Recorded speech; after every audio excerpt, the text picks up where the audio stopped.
tahaka an'izany dia ho azy ny aleloia sy ny fiderana amin'ny anaran'i Jesosy. Alleluia, alleluia, amen. Aoka tsy avelantsika eo ambadiky ny hira ny lasa mandresy lahatra anao fa mifonao mihitsy nefa resy lahatra ho an'i Jesosy. Amen. Ny hira dia tokony hoe vava eny fotsiny fa le fo nefa tokony resy lahatra dia melo. Tatsika maky ten'Andriamanitra amin'ny salamy faha 19. Andiny voalohany ka hatramin'ny fahasivy no vakintsika rehetra. Salamy faha 19. Andiny voalohany ka hatramin'ny fahasivy. Raha mety dia tsarantsika rehetra miray feo. Ao amin'ny bokin'ny tantara amin'ny testamenta aloha dia misy an'izany hoe re ohatra ny tahaka ny hoe unisson na hoe miray feo izy rehetra. Ny olona rehefa miray fo dia miray feo. Dia eto dia prouventsika fa miray fotsika hoe Jesosy Kristy ny tompo sy Andriamanitra mandrakizay ary tsy misy afaka milahatra aminazy. Dia arakitsika maka ny salamy faha 19. Ny andiny voalohany ka hatramin'ny fahasivy. Salamy faha 19. Ny andiny voalohany ka hatramin'ny fahasivy. Izay mivako toy izao amin'ny anaran'i Jesosy ho ny ten'Andriamanitra. Miobio an'Andriamanitra ny tany rehetra. Mankalaza ny voninahitry ny anarany. Omeo voninahitra izy ho fiderana azy. Lazao amin'ny Andriamanitra hoe endre matahotra ny asanao, ny fahalebiazan'ny herinao no ikoizany fahavalonao anao. Ny tany rehetra iankohako anatrehanao ka ankalazanao. Eny, ankalaza ny anaranao izy.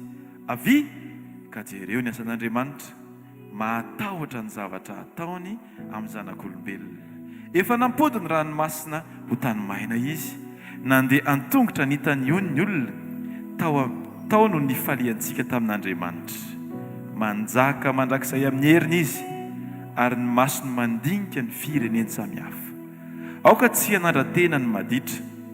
Misaoran'Andriamanitsika ry firenena, ary asandrato ny feo fiderana azy, izay mampitoetra ny fanahintsika amin'ny fiainana, ka tsy mamela ny tongontsika angozozo. Amen. Ataovy amen mihitsy zany. Jesosy tsy mamela ny tongotra angozozo zany. Ary amin'ny fotoana ilaina ny tamimaina dia ataony vonina amin'ny fotoana rehetra zany. Amin'ny fotoana tsy hoe mahay mivavaka tsika dia mamaly izy, fa izy mihitsy ny mahita hoe izao no mety amintsika satria fitiavana izy ary mandinika ny amintsika tsirairay. Atao tsika hivavaka hisaotra an'Andriamanitra hoe misaotra Jesosy fa tsy navelanao hoe izay voatony ny vavako ny tsy maintsy nitanteraka, fa izay sitraponao Andriamanitra manomboka androandray aoka ho tanteraka. Aoka le sitraponao, le projet anao Jesosy no hita mivangana eo amin'ny fiainako, ka anisan'ny olona iainan'izany Andriamanitra. Tsy hoe hitantarana an'izany fotsiny fa za mihitsy ny iainan'izany hoe Jesosy manotrona eo amin'ny fanatrehanao zavatra hafa mihitsy.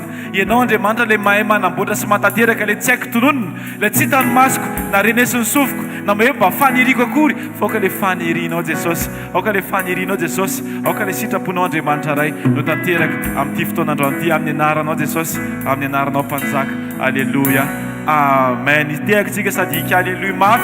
Aza vera izy zavatra hafa hiteny alleluia amin'ny toeranao. Voninahitra Jesosy androany. Alleluia, alleluia.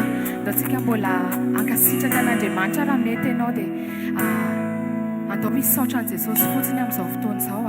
Afaka mitsangana ianao, afaka mipetraka, afaka mandoalika, mety daholo fa ataovy azo antoka fotsiny fa ny fonao dia ao amin'i Jesosy, fonao dia hifantoka ao amin'i Jesosy rery any. Jesosy mankasitraka anao zahay, misaotra ny amin'ny zavatra rehetra ataonao eo amin'ny fiainanay Andriamanitra. Tsy takatry ny sainay Andriamanitra ny fitondranao, ary tsy ho takarina ihany koa Andriamanitra fa ianao ny malala ny hevitra heverana sy apety ny fiainanay ho mendrika anao Andriamanitra.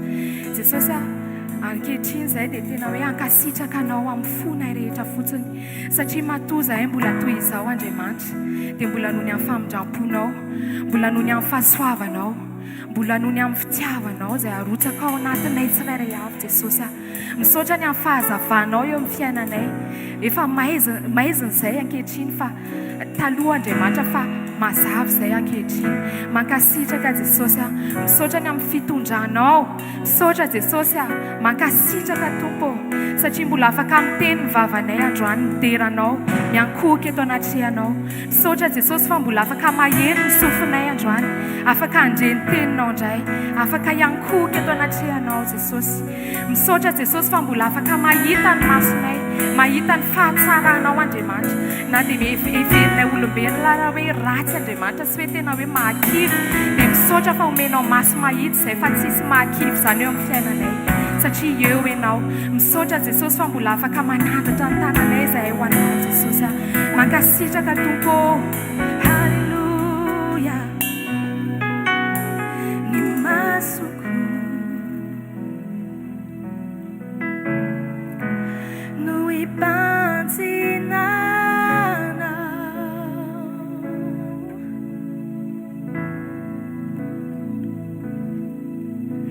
ni sufikiu nuande nesa kwira utenina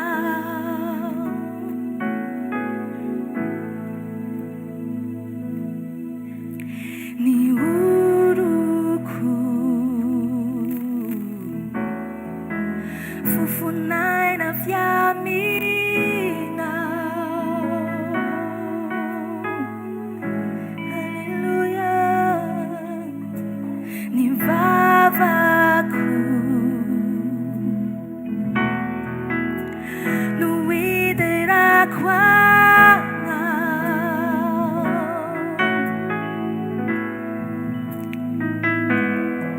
ni taraku nuana jata kuana ni sakyunu isain sana kuni fale gezana tupo yana nuatu nivelu maku tupo yana numatu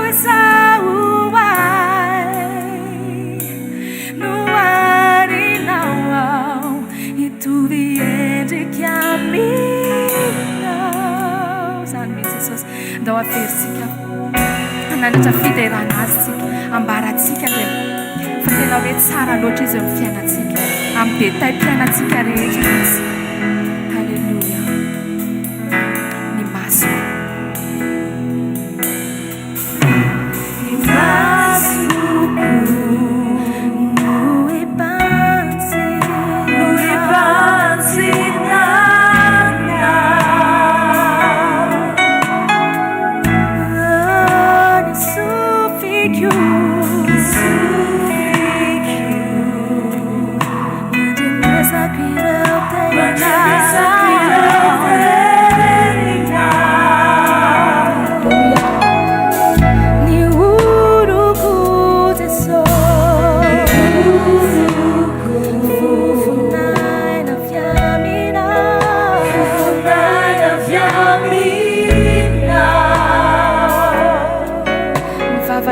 Jesus te entina hiderana ianao halleluja vavaku nuiderako anao nuiderako anao ni tanaku wanajataku anao isakyunu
was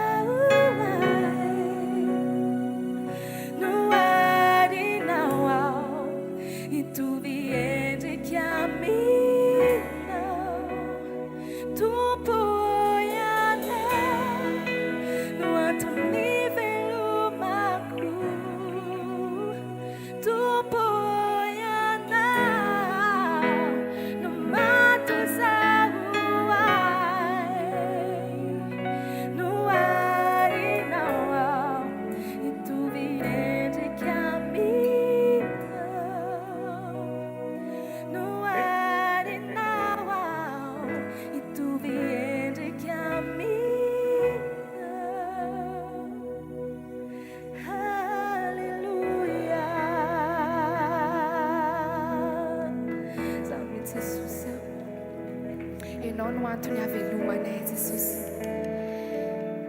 Ianao no antony mbola matoy izao anay. Ianao mbola manangana anay. Mbola noho ny amin'ny famindramponao. Mbola noho ny amin'ny fitarihan'ny fanahinao masina ihany koa Andriamanitra. Mahatonga anay tonga eto amin'ny fanatrehanao. Jesosy feno ianao izay fanamasina. Feno ianao izay fanamasina. Avy mameno anay indray fanamasina androany. Avy mameno anay. Feno ianao ny ao anatinay Jesosy.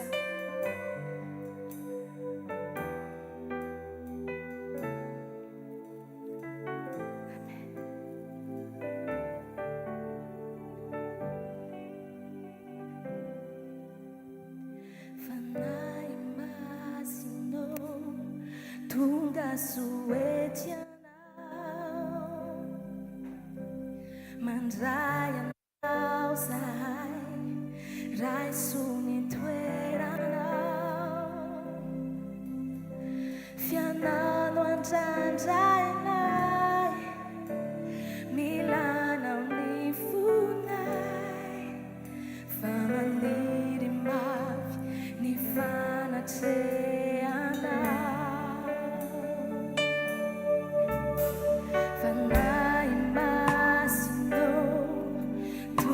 Suetianao mandrayanao zay mandrayanao zay rai suni toerana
fanahinao Andriamanitra fa tsy hoentin'ny sainay tsy hoentin'ny mombanay Andriamanitra fa namasinao hoento izahay tario Andriamanitra tahaka ny teninao hoe izay tarihan'ny fanahinao ihany zanakao Jesosy aoka izay hety Andriamanitra ho tarihanao fa namasina amin'ny zavatra rehetra trehanay Jesosy mety hoe sarotra mety hoe tsy takatry ny sainay mety hoe mavesatra mety hoe lavo ihany koa izay indraindray Jesosy fa ankehitriny izay dia misisika hoe ho atongotrao Andriamanitra misisika eto anatrehanao Jesosy satria te handroso tsy te hijano eo amin'izany fahakivian'izany izay Jesosy tsy te hijano eo amin'izany hoe fahalavona izany Andriamanitra te hijoro izay Andriamanitra ho anao te handroso mihoatra foana Jesosy tano mafy ny fiainanay Andriamanitra amen nasarotraza ny lalana makany makany andanitrany na ofisetrana tsy maintsy ho lalovako tsy asakana tsy hoany nasarotra aza sarotraza ny lalana makany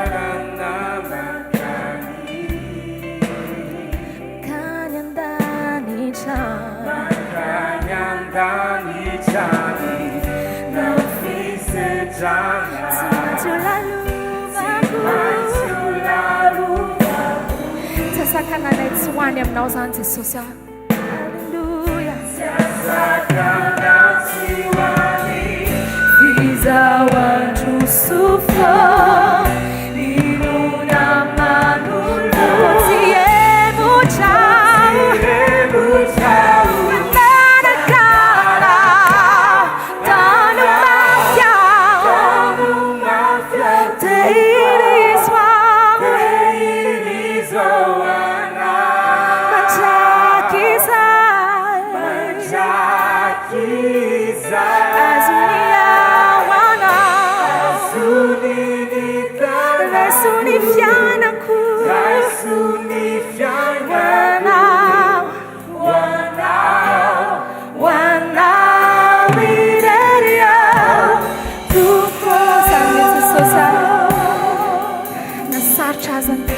lalana makany Andriamanitra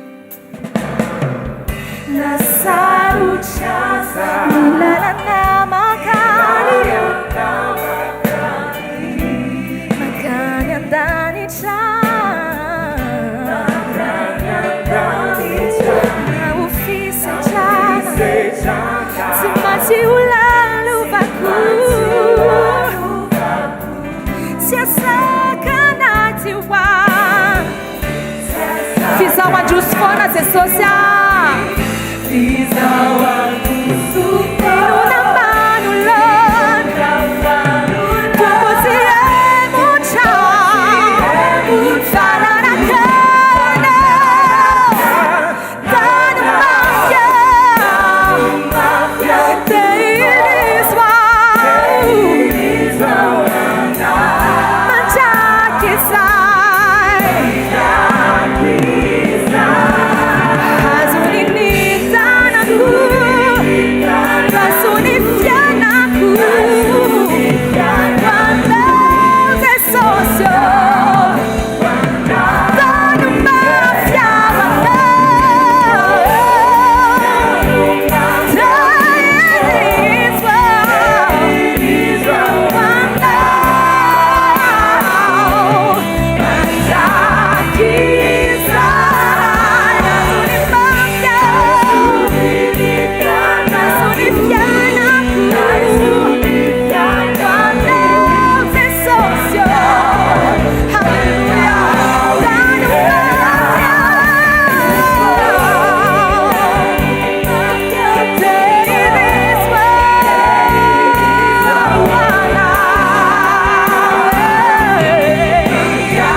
mandrakizay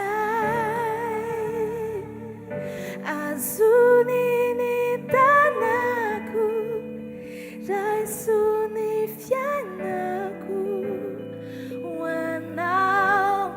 hoanao irery aho tompo hoanao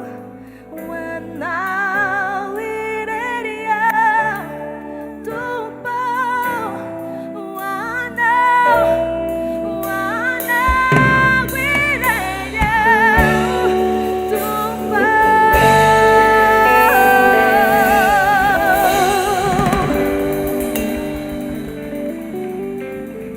Taontsika tiaka mafy an Jesosy dia mahazo ho toerana tompoko azafady mandroso tompoko.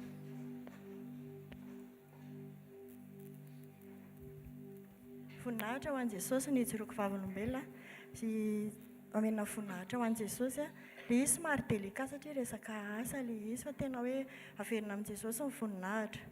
Nisy fotoana izay le mandeha manao mission re zany dia tondra ny vadiny lehibe dia nampijirina tamin'ilay hôtely le izy dia hoe tsy androany réservation anareo fa afaka pitso dia hoe ahoana ny atao zany dia hoe avela ao izy aloha dia navela tao zany le olona aloha dia mandrapatonga ny amin'ny niantso misy hôtely anankiray nefa nyreservena ho anazy dia niantso moa zany zareo tamin'ny tamin'ny telo le olona réservation hoe ahoana ihany dia hoe mbola tsy nahazo confirmation zay hoe anona fa aloha izy hijanona tsy any amin'ny fito hariva nefany niantso zay tamin'ny tompon'ilay hôtely hoe tsy maintsy mivoaka ao io olona io amin'ny valo teo zany zay tonga zany ahoana reny amoana le olona tsy hoe olona tsotra fa tena hoe olona epozina olona dia ahoana re zany nanomboka tamin'ny fito zay hatramin'ny 12 alina natsona zay azo natsona fa tsy solution mihitsiny dia to zao daholo nataony zareo hoe préparé psychologiquement izy dia ahoana zany dia dozy zany le talehanay zay vao tena projet satria mandeha ny abrogation amin'izao raha vao ohatra tsy mety le asa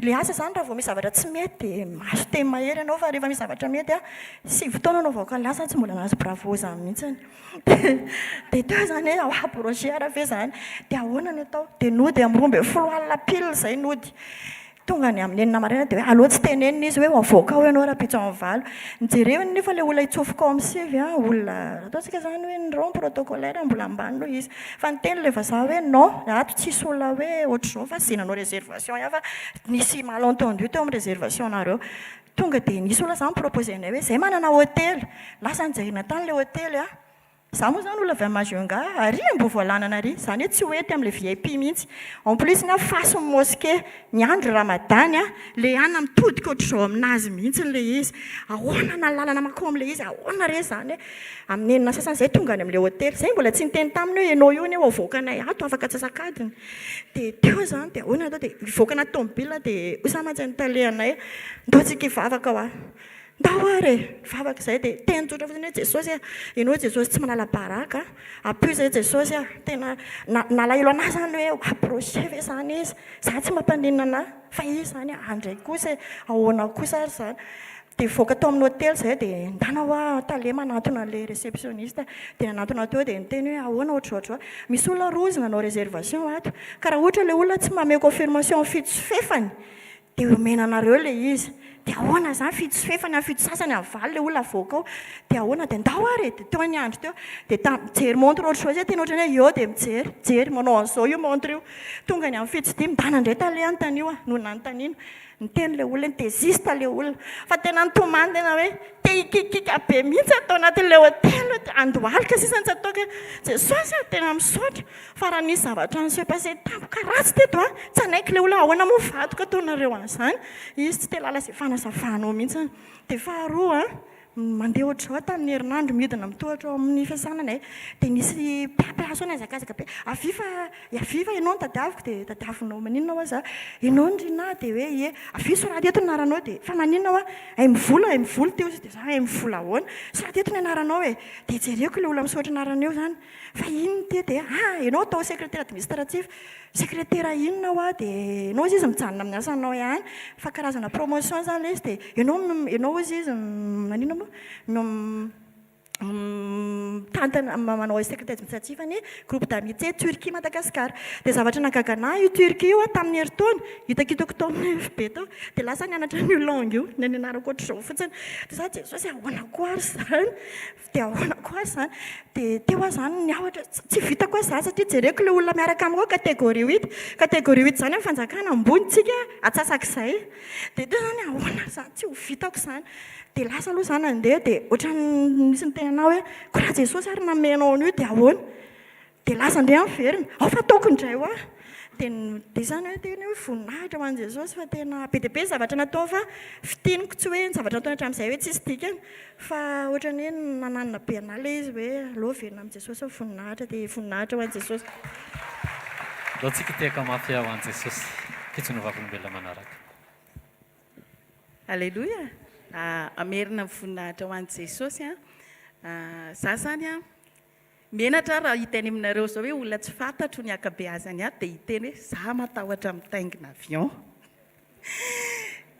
Tena hatramin'izay fatahorana le izy dia tsy mahasamy miteny an'izany amin'olona ako satria ataon'ny olona fimehezana zany koa dia atahorana zany ara ny sura indrindra amin'ny zavatra rehetra oaoaoa dia tsy miteny amin'olona mihitsy fa menatra dia nisy fotoana niaraka tamina fianakaviana dia mandeha eny izay dia tafiteny ny vadiko hoe miarin'oro nge matahotra mitaingina avion dia nikakakaka mebe mihitsy izy tena blessé au fond mihitsy aho hoe avion koa dia atahorana kakakakakaka dia jesosy zany ony vetivety teo niarany sakafo amin'izay zay bibikely tena kily insecte fa ninjakinjaka ohatra ny reniny reny izy nandalo teo aminazy le insecte kely tena ozy hoe jesosy bibikely asan'ny tananao atahorany ty olona me aty nefa avion asan'ny tanan'olombelona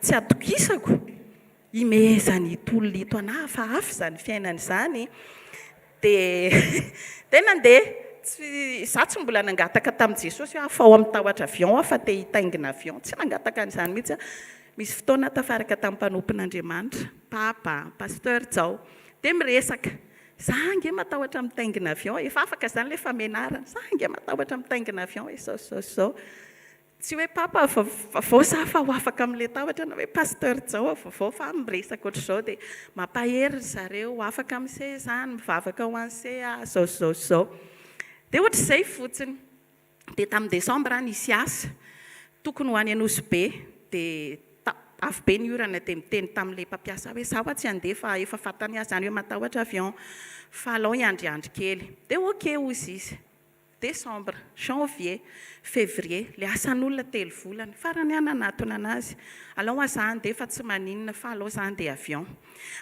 tsy mahazo mandeha sy alao sy mijanona alao ianao mijanona ho sisa raha matahotra avion fa sao dia za no antony andeha ananao nefa ny afaka miandry ny asa manapa-kevitra ho aza fa andeha dia nandeha dia hoe ok ara dia nividina ny bie nividina ny rehetrarehetra lasaiko dia niresaka tamin'ny papa indray za nge andeha avion andanao se faly be papa tsy maninona io favaka ho any se lasa dia nisy tebiteby kely fotsiny aloha teo dia aveo izy osy papa hoe tsy maninona fampiresaka indray zay sy pasteur Jao même resaka dia mbola osy pasteur Jao tanan jesosy miaraka amin'ny se tsy maninona io zao favaka ho any se za rehefa raha ohatra zany ianao hoe tahotra zany tsy sambany andeha ho any ianao mbola mety mangovotra mety mbola hiditra amin'ilay avion ianao mety mbola zara taloha vao maheno fotsiny hoe andeha avion dia angoissé marary kibo fa tena tsisy an'izany rehetrarehetra zany fa tena hoe afaka tanteraka le tahotra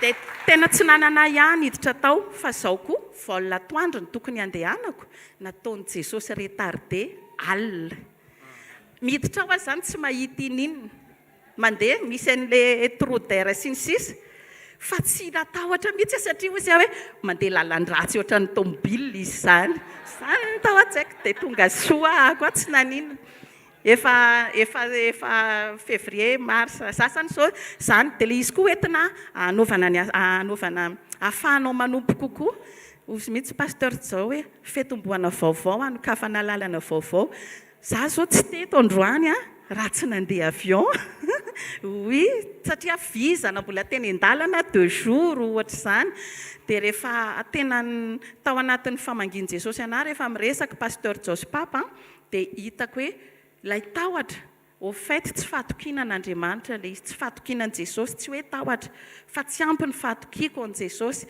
tsy nahatoky an'ilay tokiako tsy mbola lehibe loatra izy tao anatiko dia izay no nahatonga ahy tsy nasana andeha avion fa tsy tahotra akory izy fa tsy ampy ny fahatokiantsika azy dia faharoa azafady fa lavalava tompoko faharoa indray manamy rehefa mahazo micro izay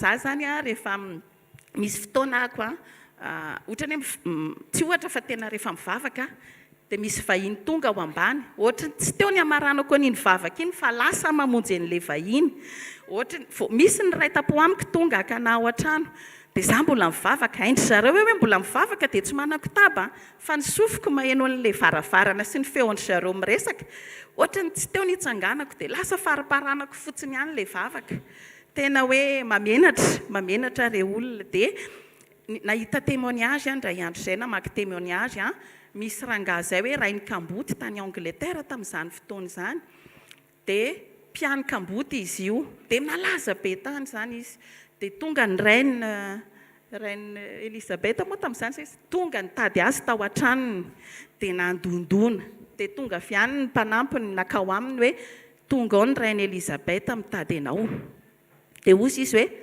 asevo miverina izy fa tsy afaka miresaka aminy fa za mbola miresaka amin'ny mpanjakako miresaka amin'ny Jesosy fa teo tonga sainako hoe mifona Jesosy tena tia tsy hanao an'izany tsony izay no mahatsara ny témoignage re olona dia nivoady tamin'i Jesosy avy nahita an'ilay témoignage nandoalika mivavaka hoe tsy hanao tsony ny maraina an'iny zany satria za mandao ny vady aman-janako rehefa alatsinainy ohatra izany dia tena andeha lavitra tamin'izay maraina eo mpivavahana zanako andeha hianatra tonga nandondona nao velomana satria hoelahoelo izay tsy eona fa tena tsy nitsangana ary tena naharitra ny vavaka lasa izy nandeha izay ilay hoe tonga daholo ny rehetrarehetra lefa ny devoly avy eo dia ianao ve hijoro sa tsy hijoro dia ohatr'izay lisy dia fahatelo farany nisy fampianarana izay tany amin'ny sekoly izay ny mahatsara mamonjy sekoly nampianarany tao ny fampianaran'ny pasteur Jao tamin'izay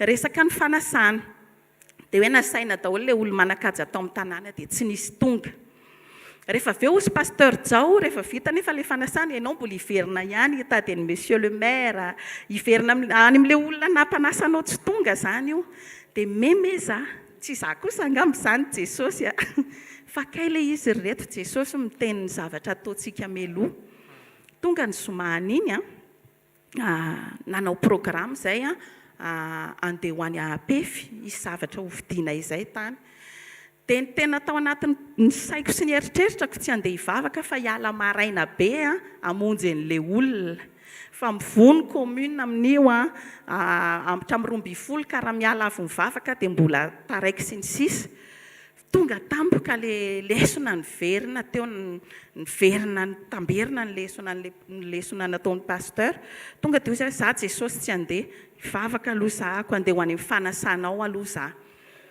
dia lasa namonjy taty andro sabotsy dia taraiky be izay vao tonga dia niresaka tanina tsy vita zany ny zavatra nataonay fa nalamindaminy izay mihitsy Jesosy kay le izy lasa izay nody tonga taty Antananarivo indray izay niantso ilay olona fa tsy azonay ilay zavatra dia tsy lasa akory nandeha tany amin'i Jesosy Jesosy za efa nandeha mivavaka dia naninona tsy nomenao iny nefa efa nanaraka an'ilay fampianarana nao tsy izay fa tena lasa misaotra Jesosy fa nampianatra ianao dia voaraiko ilay lesona fa raha ohatra ka tsy tonga dia tena izay mihitsy nataoko raha tsy nandeha nahazo an'ilay fampianarana dia tonga miverina teo an-tongotra hoe fa naninona tsy nomenao iny fa tsy nanao an'izay fa nisaotra amam-bolana maromaro taty aoriana niantso ilay olona nomeny zavatra tsara noho le teo izay sady mora noho le teo ny mora kokoa ny taratasy dia izay ilay izy hoe ao amin'ilay lesona ampianarana antsika eto foana hoe miverina amin'i Jesosy ho an'i Jesosy rery an'ny voninahitra ao tsika tehaka mafy ao an' Jesosy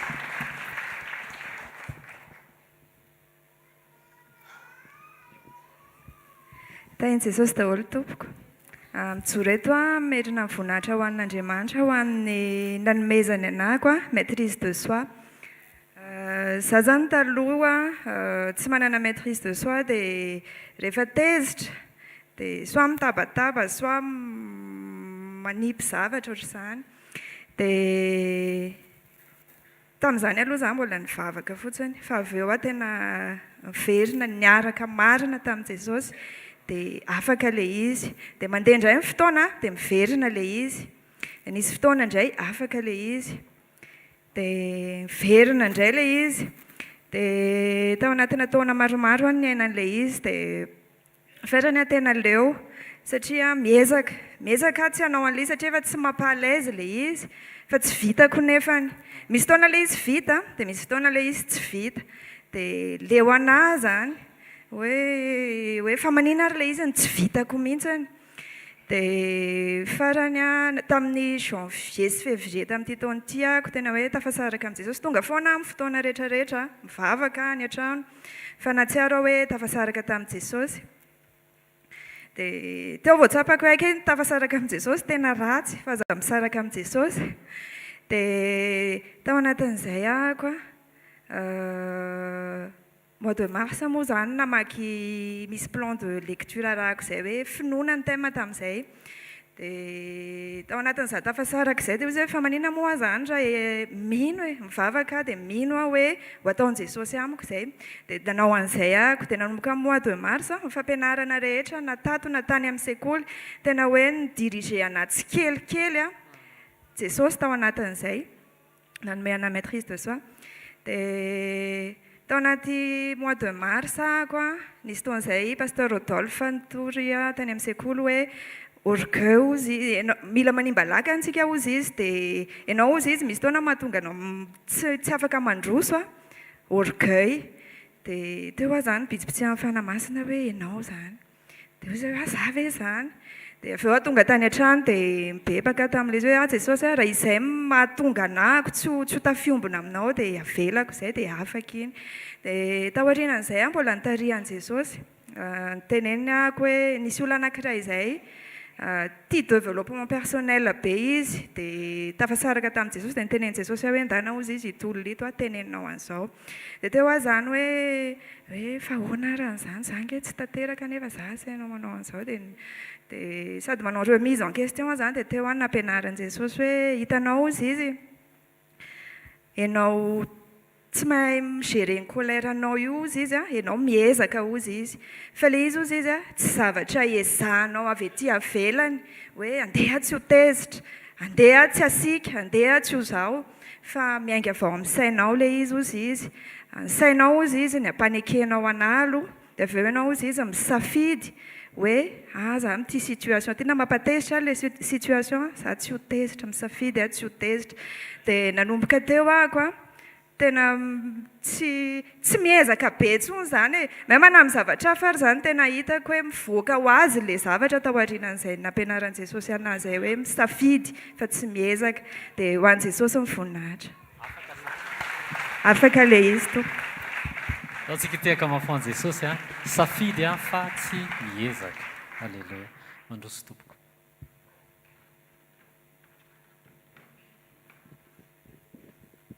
Tain'i Jesosy daholo tompoko voninahitra ho an'i Jesosy nisy voninahim-bavolombelona. Azavaikely ilay izy nisy tantara kely taloha sy izao mba hampatonga ilay voninahitra ho an'Andriamanitra rery. Faity zany teo amin'ny sehatry ny asa, ao amin'ny sehatry ny asa moa zany ilay izy. Dia ilay tranga zany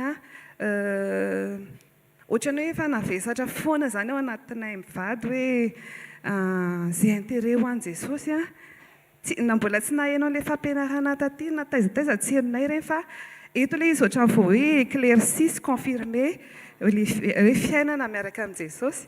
Fa ilay izy zany ohatrany efa conviction tao anaty hoe Jesosy aloha dia izay zavatra manelingelina rehetra anazy na ho faty antoka koa ary ianao amin'ny fijerin'ny olona dia tsy maninona daholo. Dia fiainana mihitsy ilay izy zany fiainana andavanandro.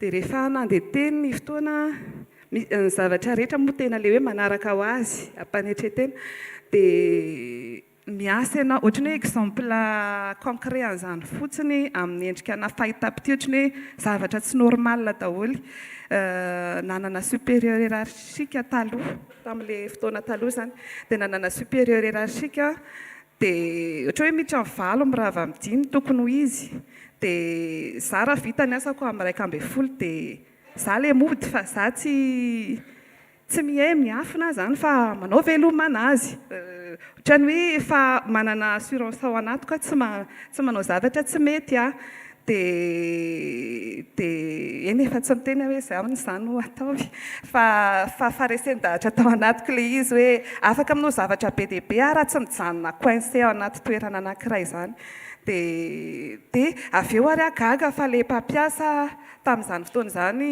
miresaka amin'olona izy dia miresaka mombana hoe mahafinaritra be fiasany za nefa amin'ny olona tsy dia hitany mihitsy fa atsony ohatrany hoe angatana service zany nefa ny eniko hoe zavatra tsy normal fotsiny le izy dia misy fotoana koa ohatra exemple manifestation an'Andriamanitra hoe taona maro misy olona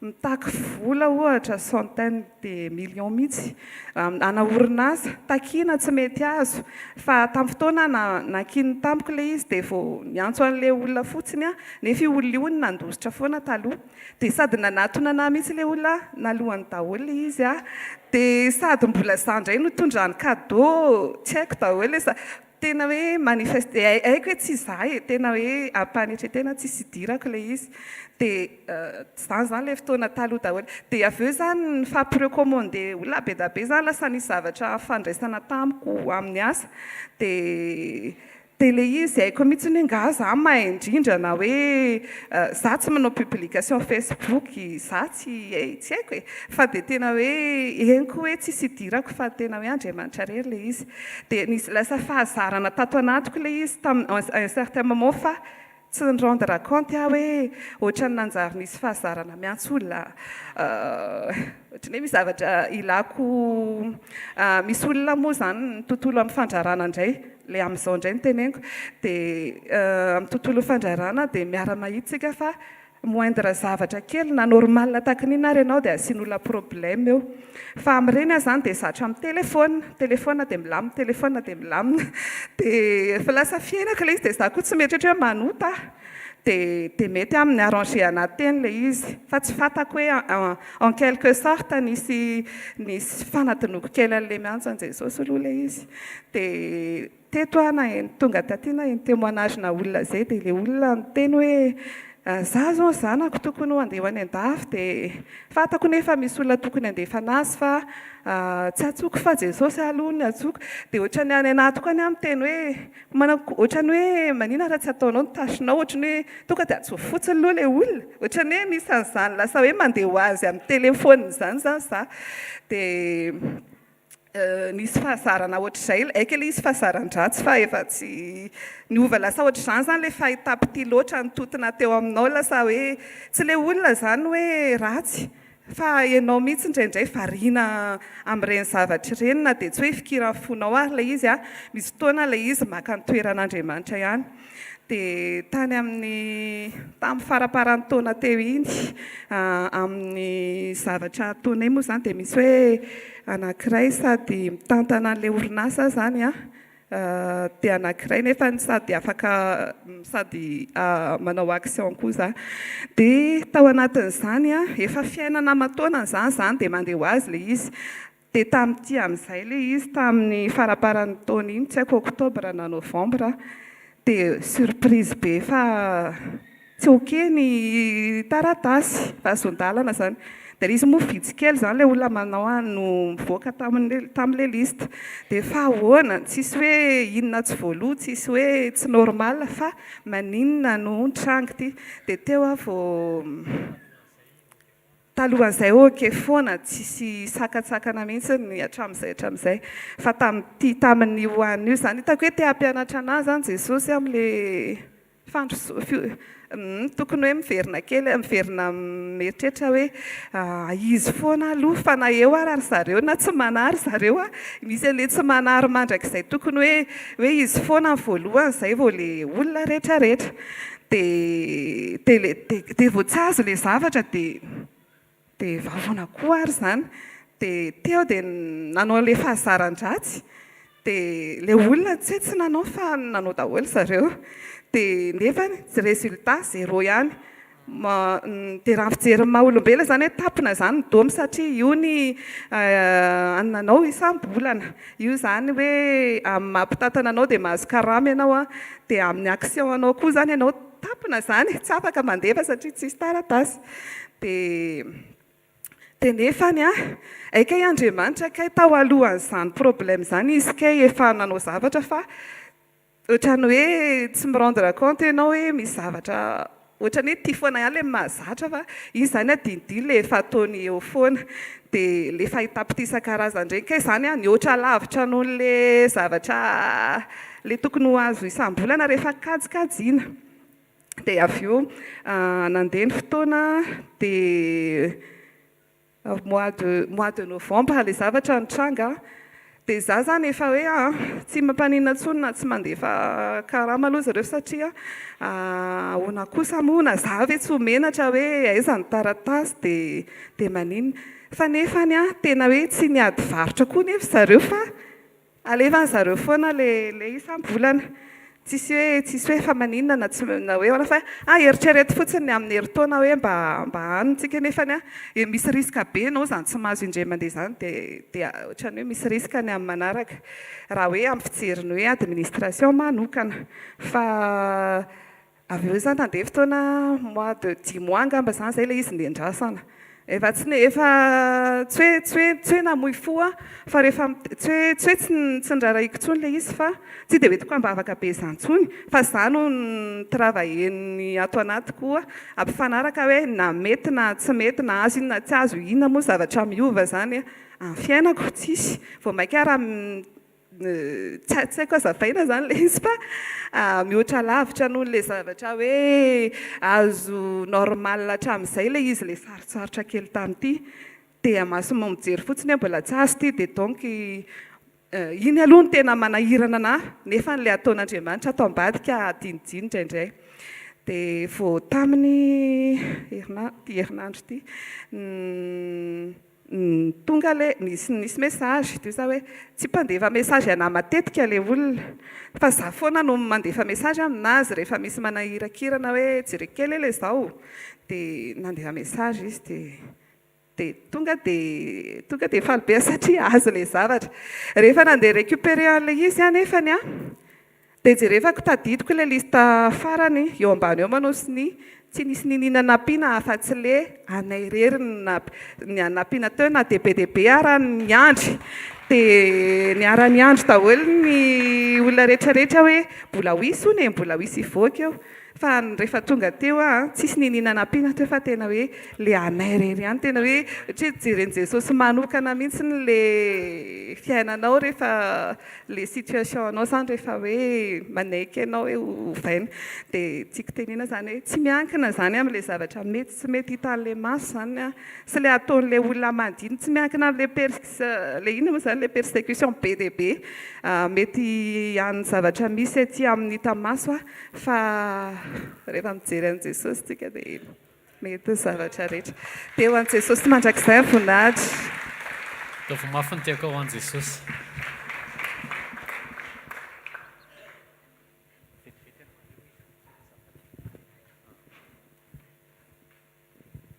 Noho ny amin'ny fotoana dia izahantsika ho afoizina daholo azafady tompoko. Voninahitra ho an'i Jesosy irery ihany ny joroko vavolombelona eo dia tain'i Jesosy ny fiangonana. Bevoaka ny zanako dia salama tsara izay dia nanana ankohonana sambatra dia nanomboka teo hoe hiteraka dia nanana problème amin'izay teo am-piterahana hoe kenda nitady-boatra ilay zanako dia avy eo izy teraka somatsara ihany satria izay ny alohan'ny hiterahana dia vavaka dia avy eo indray nefa tonga tetỳ tany izy dia nono herinandro dia avy eo izy tsy nety nono intsony nefa ilay nono tena mitobaka be mihitsy tsisy hoe nataony test mety tsara le nono tsisy hoe microbe tsisy hoe nininina fa ohatrany hoe vao mahita an'le nono izy dia miorakoraka be dia tsy netiny nono dia soloina ny ursi moa zany ny sakafony tamin'izay dia ohatrany hoe fanomena ny ursi izy nomena vitamina tsy nety salama mihitsiny fa ohatrany hoe somary faible kely teny foana dia ny olona raha ohatrany hoe mijerijery anay dia na amin'ny fiainanay ary ohatrany hoe tsy stable ntsony tamin'izay ny ankohonako ohatrany hoe lasa maditra be ilay zanako ny vadiko koa lasa ohatrany hoe stressé be satria reraka avy miasa dia ilay zaza maditra foana dia avy eo amin'izay nandeha teny fotoana dia lehibe teny foana ihany izy dia lasa taizana épileptique indray izy feno hainao izy dia mifanintona foana izy à chaque fois hoe misy température kely fotsiny izy dia mifanintona foana dia tena niteny izay hoe faran'izay niteny hoe fa ina ary ty olana foana ity sady le any amin'ilay zaza foana le problème nefa izay efa mivavaka dia ohatrany hoe nanontany any tompo hoe fa inona ihany ary natao ny délivrance zavatra rehetrarehetra ohatr'izay dia ohatrany nisy révélation azonay zany hoe misy olona avanay tena proche be anay ohatrany hoe tsy faly amin'ny fifankatiavanay sy ny fifalianay dia izy io fanomezana n'ilay zanako foana voateraka izy dia omena zavatra tena tsara be ohatr'izay dia nanomboka teo dia ohatrany hoe tezitra be vao mahita anazy hoe ty raha matoty marina kay zany nanao an'ilay zanako satria avy eo amin'izay nitranga teny hoe any ambadika izy manao air hafahafa be fosafisainy izay eo aminay nefa izy ohatrany hoe marina be mihitsiny dia za ohatrany hoe lasa tezitra be foana tao aorian'izay dia nefa avy eo tsy nahavaolana akory fa vao may ilay zanako lasa mihetsika foana ny crise ny épileptique isaky na chaque fois fotsiny hoe 37 ny température dia efa manao épileptique indray izy nakany amin'ny dokotera izay tsisy solution tsisy ninina natao radio tsy maninona dia nianatra amin'izay hoe nisy fampianarana izay dia resaka mamela heloka dia ny fotoana nakasaina mihitsy dia nandinika amin'ny fiainanay dia nandinika an'ilay olona dia izy koa manana problème tokantrano manana problème ankohonana dia nalahelo aho mety hoe ilay zavatra tompony sy ilay zavatra anina miteny hoe angalaro ny fitahiany zareo angalaro ny fahasoavan'ny zareo dia ohatrany lasa nanana pitié anazy dia lasa nahaina mela anazy dia atao aorianan'izay lasa ohatrany hoe vao mahita anazy dia ohatrany hoe Jesosy mba omeo anazy ilay fitiavana anananay mivady ao an-trano mba ahafahany miadana amin'izay izy tsy mangalatra ny olona tsony dia amin'izao izy zao atsony zanaka hoe taty bonjour dia izy indray mitsoaka dia mangarika be izy hoe taty bonjour no ianao dia ozy bonjour lasa ohatrany hoe dia ozy hoe atovy bonjour foana taty rehefa hitanao dia lasa ohatrany hoe lasa miadana be foana vao mahita anazy nefa taloha za tena tezitra be mihitsiny dia na ohatrany hoe amin'izao hoe joroko fahavolombelona voninahitra ho an' Jesosy irery ihany fa ilay zanako na 40 ary ny températureny tsy épileptique atsony izy voninahitra ho an' Jesosy irery ihany dia izay mivady koa izao efa milamina tsara zanakay salama tsy hoe zanakay no nampisy problème anay fa izay mihitsy kay no misy problème voninahitra ho an' Jesosy irery tovy mafy ny tiako ao an' Jesosy azafatra ampijery olona fa teneo ny tenanao alleloia alleloia fiadanana ho an'ny fiangonana manana marary anankiroa zany mitaiza anankiroa ny ray reniko dia ny ray vadiko dia tamin'ny volana janvier février tsika nanao fifadikanana 2 andro dia natrehana hifarana amin'ny fifadikanana nareha tany Majunga hoe niditra hôpitaly mama dia alleloia dia tsy maintsy niakatra zany satria reniko za rery any ny zanany vavy dia navelako ny vadiko fa lasa namonjy ny reniko dia nahatsodrano tamin'ilay vadiko hoe andana karakarao mama tsy niasa saina mihitsy zany hoe ahoana indray ty anankiray ty na ahoana fa nandeha amin'ny fatokinan'Andriamanitra fotsiny dia niakatra taty rehefa niakatra taty tao amin'ny hôpitaly ny vantaniko efa olona tena hoe sady tsy mahatsiaro saina tsy mahatadidy olona ny zavatra resahany eo tsy hainy na ny dokotera miditra na hoe efa ny sakafotsika teo tsy tadidy intsony zany dia natrehako teo izy zany tsy nody zany fa tonga dia tany amin'ny hôpitaly mandra-pivoana amin'ny hôpitaly tsy niantso pastera tsy niantso papa tsy ny antsozoko jao a fa tena hoe za toetra ny finoko a satria mianatra isan'andro rehefa mianatra ianao dia zaho toetra na hampiarina le fampianarana dia niatrika natrehako tsy ny asako loha le vadiko tany izy sy ny zanako rery tany fa zao hoe vadiko tsy miasa za tsy miasa mihoatra no mivorona izahay Andriamanitra mamatsy anay alleloia dia tamin'ny alahady efa mivoaka hôpitaly zay 23 mars andeha hivavaka ny ao an-trano a dia za sy mama rery zany sisa no ao dia mamanay a amin'ny 4 sasany a amin'ny 5 izy dia efa taitra dia efa mijerijery zay olona mandalo eny dia za zany amin'le tsy matory amin'ny alina dia tafatory maraina dia eniko le olona ao an-trano miomana dia hivavaka dia maintsy hoe bonjour mama tsy mamaly izy dia ozy izy hoe tena tsy maheno ve mama dia nitsangana ny foa dia nitsangana kitiako ohatr'izao ny ondana anankiray a efa any amin'ny tongotra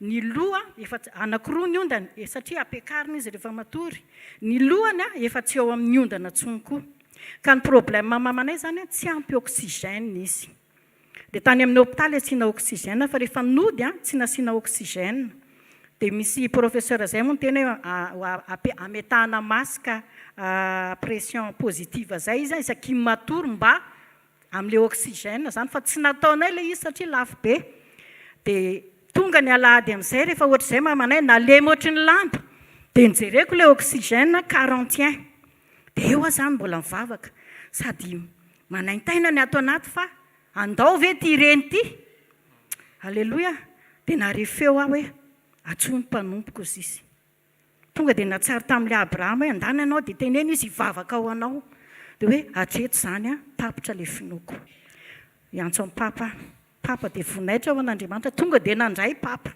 tsy nisone hoe 3-4 fa tonga dia niraisy ny papa ary tsy le izy hoe numéroako dia hoe fantatry papa numéroako hoe taty vony io fa numéro hafa tonga dia nandray dia niteny tamin'ny papa hoa niteny amin'ny papa zany tantara sady tonga dia mitomany be ay zany papa koa zany tonga dia tsy naray lamba tao tonga dia hoe iza ny anarany dia nandoalika rehefa niampito zany fampiresaka izay mianaka nandoalika izy tonga dia nivavaka ozy izy a dia tena hoe tsapako zany hoe tamin'ny fotoana ny vavahan'ny papa nanomboka nahazo aina le reniko nanomboka nietsika izy dia nanomboka natanjaka izy zay amin'ny efa niantso ambulance hitondra azy ho any amin'ny urgence natsona professeur natsona zao tsisy mamaly tena hoe hitanao hoe tsisy antenainy reny antsoy mpanomboka dia efa nanomboka nivavaka zany papa tany a nanomboka nahazo aina le reniko jerena ny oxygène nanomboka niakatra tonga ny ambulance zay rehefa nanao aleo tsy saka ambulance indray fa efa matanjatanjaka fa aleo entina automobile fa tsy nety fa tonga ihany l'ambulance dia tao dia mbola nasiana oxygène tonga tany amin'ny urgence amin'izay zay a natao ny nalaina ny paramètre nijerena teo amin'izay miresaresaka eo reto dia natao ny analyse amin'ny 12 le mamanay sady tsy nisotro rano tsy nihinakanina ny fanafody koa tsy nomena ny fanafody efa mihinana comprimé enina izy zany amin'le fahasalamany fa tsy namena ny fanafody dia tonga ny atoandro ataoko hoe efa miray vao nalaina raha izy a hoentina atao analyse fa atao anatin'izay fotoana izay me matanjaka Andriamanitra zany naneo mihitsy hoe rehefa miasa a dia zao ny asako alleloia tonga natao ny analyse tany amin'ny 7 ariva vao mivoaka ny valiny analyse dia rehefa mivoaka moa valiny analyse izy eto hoe inona moa ny ataontsika ty amin'ny hôpitaly aty fa maninona moa tsika mbola tsy mody dia miandry ny dokotera fa manaja ny dokotera tsika satria tsika ny teo akaty dia ajaina izy dia miandry izay dinenina eo tsika fa ny ao amintsika tena fa hoe le nataon'Andriamanitra efa hita amin'ny baribary hoe io fa Andriamanitra ny asa tonga ny amin'ny valo sasany a teny tamin'ny dokotera zay a nanaiko dokotera efa andeha inona ozy izy nareo mody zay andeha tomobila ay misy tomobila hoe namboarina ny taratasy a nandeha nody zay a voninahitra ho an'Andriamanitra rery ihany alleloia manarakaraka tena hoe rehefa miantso mpanompon'Andriamanitra mino fa hoe valian'Andriamanitra izy zay vady tsy miasa ho ao aminareo fa zao hoe tahian'Andriamanitra zay be voninahitra eo amin'ny fiainanay le teny hoe manompo amin'ny Jehovahandriamanitra reo dia ho tahina ny aminareo ho tahina ny ranonareo ho esorina aminareo ny aretina fa zany vadiko zany a 5 taona zay AVC tsy mahavita nininina fa ao izy rehefa mihinan-kanina rehefa tiany hoanina dia hoe tsy mety aminao io fa nga io izy mahafaty zao dia zao zany hoe manana an' Jesosy dia ianao zany menatra hoe ianao matahotra fa izy raha tsy matahotra halleloia dia fitahin'Andriamanitra anay afaka baka ny zanako tsy nianatra tamin'ny herintaona tsy nianatra tany amin'ny université fa zany tena fahagagana ny anarany baka fa 3 volana tsy nianatra izy fa afaka baka satria momba antsika Andriamanitra halleloia dia zao ny zanako mianatra fa zao olona miantoka ny écolageny ary ny écolageny tena hoe tsy oatra ny vola raisy ny tananay fa lafo ny écolageny nefa ny olona miantoka ny écolageny mandra-pavita amin'ny fianarana tsy zahay ny tsara na mety na hoe manompo be fa zao hoe Andriamanitra rehefa nyteny izy dia tanterahany teny halleloia voninahitra ho an'Andriamanitra témoignage farany ho an'ny androany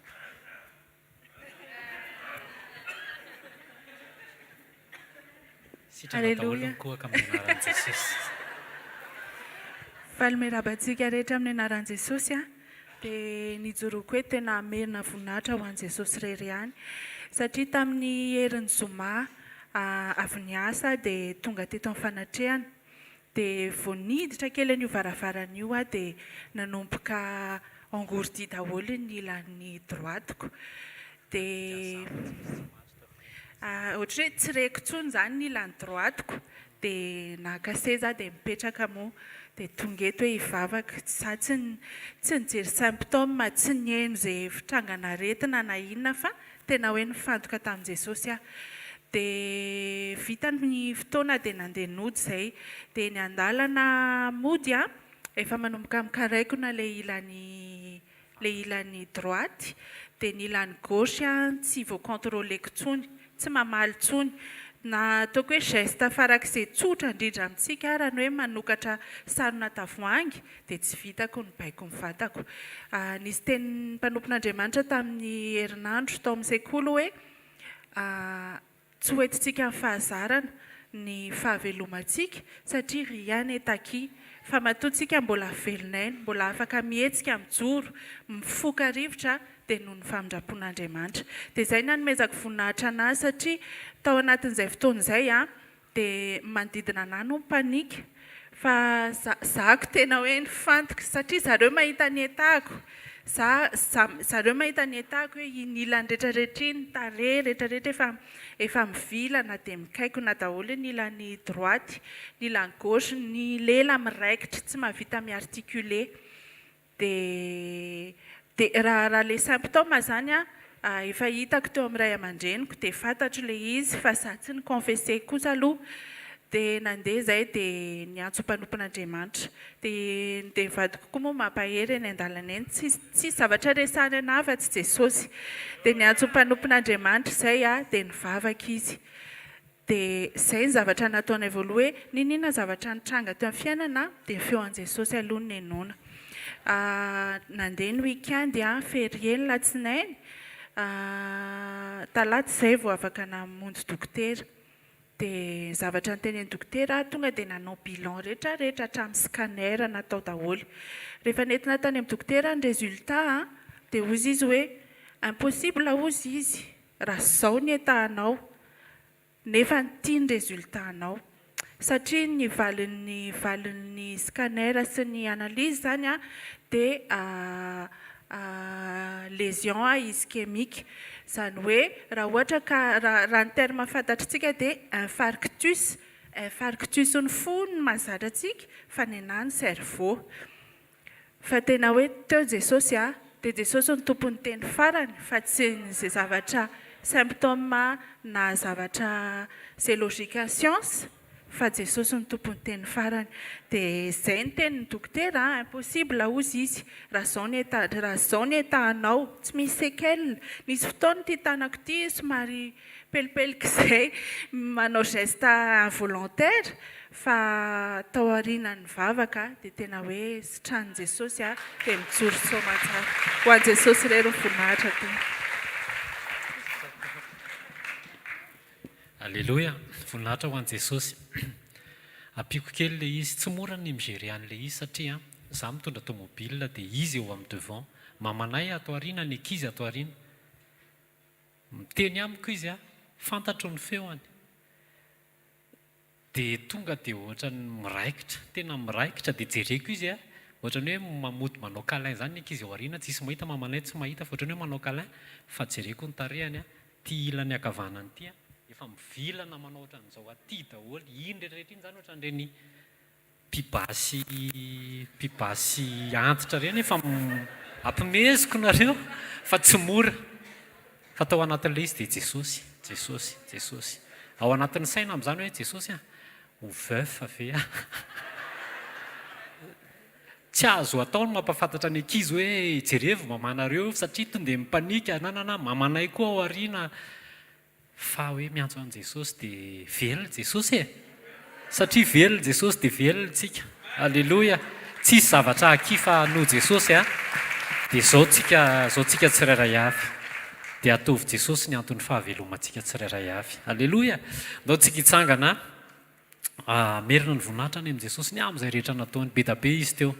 Nisy anaky 7 izy teo fa tanisahana atrehan'i Jesosy. Misy eo amin'ny fiainanao koa izay azoko antoka fa nataon'i Jesosy teo amin'ny fiainanao. Jesosy rery ihany ny tompony teny farany. Misy fotoana Jesosy manao sady mivavaka ianao anatin'izany. Misy fotoana Jesosy manao stand by situation anankiray atao mipôzy satria tsika mieritreritra hoe efa aky le izy, efa mandeha normal, efa io foana nandritra ny taona maro. Fa averin'i Jesosy kely ny pendule hoe zany antony zavatra rehetrarehetra. Adinonao toko pôzy kely fotsiny io fa mivery anainganao amin'i Jesosy. Ray amin'ny anaran'i Jesosy misaotra anao zay, misaotra fa ianao no tompon'ny fahefana, ianao no tompon'ny hery, ianao no tompon'ny voninahitra. Ny rehetra eo amin'ny fiainanay Jesosy dia izay zavatra avelanao mitranga ihany. Jesosy ianao no Andriamanitra izy, tsy misy andriamanikafa ankoatranao. Ianao no mampitranga situation rehetra dia ianao no mifehy situation izay avelanao mitranga eto amin'ny fiainanay.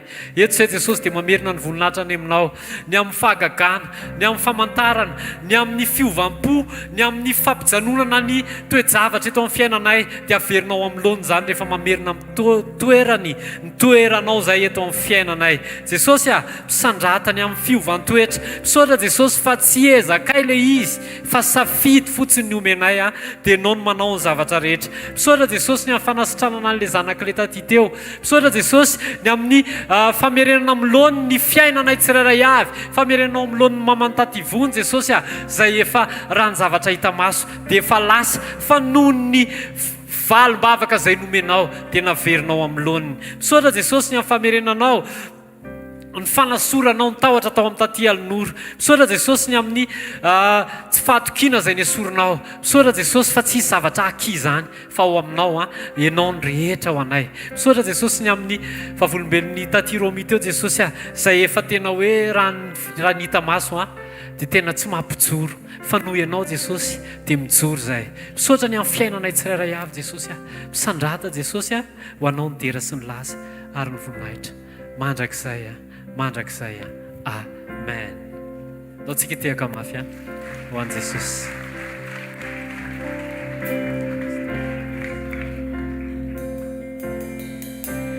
Andriamanitra sy natao tanany anao, Andriamanitra sy mianky namin'olony anao, Andriamanitra tsy mila zay omeny olonao, fikasana ihany tena izy. Andriamanitra sy natao ny tanany anao. Halleluja. Andriamanitra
Mandritra ny herinao Andriamanitra tsisy masakana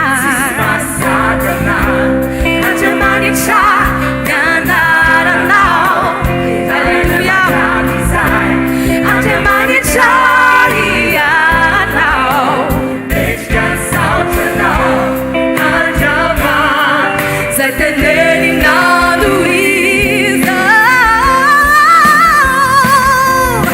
Andriamanitra hatramisay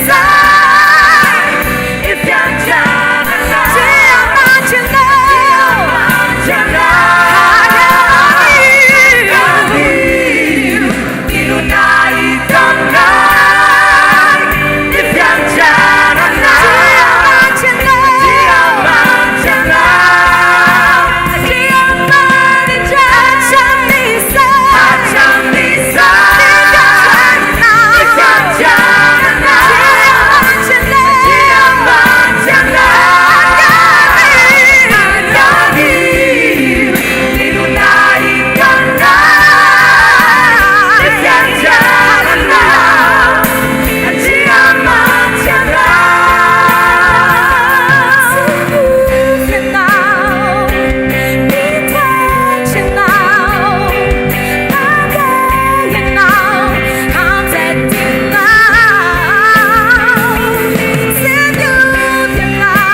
Avofany amin'ny lanitra ny tananao dia omeo voninahitra ny mpanjaka ilay tokana mendrika ny kofana omena voninahitra mpanjaka mendrika ny fiderana fa ny nofo rehetra na ny fanahy any an-danitra na ny any amin'ny fiainatsita na ny eto ambonin'ny tany tena tao anaiky anarana anankiray ary natao andohalika amin'ny anarana anankiray, ny anaran' Jesosy Kristy avy any Nazareta, ilay feno voninahitra mendrika ho amin'ny fitsaoana, nandresy ny fahafatesana, mitoetra eo ankavanany indray, amin'ny alalany sinoa izy irery ny fahefam-panapahana sy fanjakana mandrakizay, anapaka eo amin'ny fiainan'ny olony mandra-piveriny apakatra azy, ho azy rery eny mandrakizay, ny voninahitra antsika rehetra na hoe haleloia, haleloia, orakoraka mafy alanalana. Mitenena Jesosy androany maraina, areoko zao communion zao androany ao anatin'izao fiombonana zao, hitondra voninahitra, fampaherezana, fananganana ho an'ny zanakao indray. Vangio mihitsy ny fonay androany, dia aoka ny teny rehetra izay ho zarainy eto tsy avy amin'ny olombelona, aoka nadininy tena koa fa tsy aro ny fisinao. Dia aoka androany maraina Andriamanitra, tsy sitrapon'olona hanapaka eto, fa tsy sitraponao no anjaka eto. Ary raha misy voninahitra, raha misy dera, raha misy ady, tsy ho an'ny olombelona mety maty, fa ho an'ilay tompony fiainana mandrakizay sady velona mandrakizay, izy rery mendrika ny kofana sy ankasitrahana, ary tompony voninahitra hatramin'ny taranaka fara-mandimboka ho mandrakizay, amin'ny anaran'i Jesosy. Amen. Tehaka mafy be ho an'i Jesosy miangavy ianao azo toerana. Androany maraina dia izara sy hitondrantsika ao anatin'ny fotoana fohy, anatin'ny fotoana fohy, amezaka ihany tena hoe amitina ny zavatra tiany Jesosy ho ampitaina androany. Androany dia izara amintsika ny tenin'Andriamanitra, ireo izay ambaran'Andriamanitra fa fiangonana tsy misy pentipentina na fiketronana miandry ny mpapakatra. Fiangonana tsy misy pentipentina na fiketronana miandry ny mpapakatra. Mafantatrareo very fiangonana fa verina foana sy ampatsahivina isan'andro, satria Jesosy no niteny fa ho avy tampoka tahaka ny mpangalatra izy.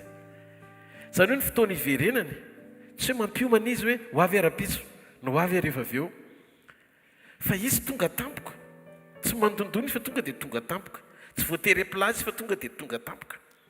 Ary izay fahatongavan'izay ny fotoana sarobidy andrasany nofo rehetra. Ilaintsika mahita ny tanan'Andriamanitra hoe ino fa mitsotra ny tanany manampy antsika, ino fa mitsotra ny tanany mamerina amin'ny ny fiainantsika, ino fa mitsotra ny tanany mamelona antsika. Fa raha mandinika nareo ny témoignage rehetra izay nifanesy teo dia misy fandraisany amin'ny fananganana sy fitehirizana ny fiainam-panahin'ilay olona tsirairay avy sy ny fifandraisany amin'ny teny ilay vavolombelona ny zarainy. Zany hoe tsy mizara fotsiny hoe zao no nataon'Andriamanitra, fa le démarche mandra-pahatonga an'ilay zavatra nataon'Andriamanitra ny ainany sy natreny, manome leso ny tamaso hoe kay ohatr'izany ny zavatra andrasan'Andriamanitra rehefa hiditra tsetra izy anova fiainan'olona anankiray. Ndao ity tanana mafy be ny an'ny tompo ny amin'ny fatokiny amin'ny teniny. Halleloia. Tsika rehetra mifanohana fotsiny, misy toanareo le miantso mivavaka, tena mivavaka manampy tosika, fa tsy misy zavatra ampiana ao anatiny ireny, fa fifampizarana ho fampatsahivana fotsiny tonga antsika hisitraka ny fanatrehany sy ny fanotronany, satria izy no antony zavatra rehetra, izy no fototry ny zavatra rehetra, ary ho voninahitry ny anarany rery zany mandrakizay. Fiangonana tsy misy pentina na fiketronana miandry ny mpapakatra. Efesana 5:5 ny 7:20. Mba ho raisiny ho an'ny tenany izany, ho fiangonana malaza, tsy hoe malaza amin'ny fahagagana na malaza amin'ny famantarana, fa malaza tsy misy petipetina na fiketronana na izay toy izany, fa mba ho masina sady tsy misy tsiny izy. Masina sady tsy misy tsiny izy.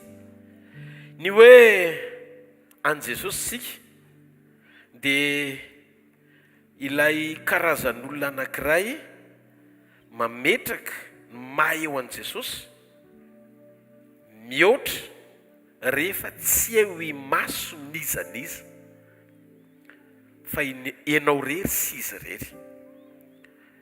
matitoko valo am'roapolo ny andininy faharoapolo jesosy ny laza indro zao ombanao mandrakariva ambara-pahatonga ny fataperana zao tontolo zao.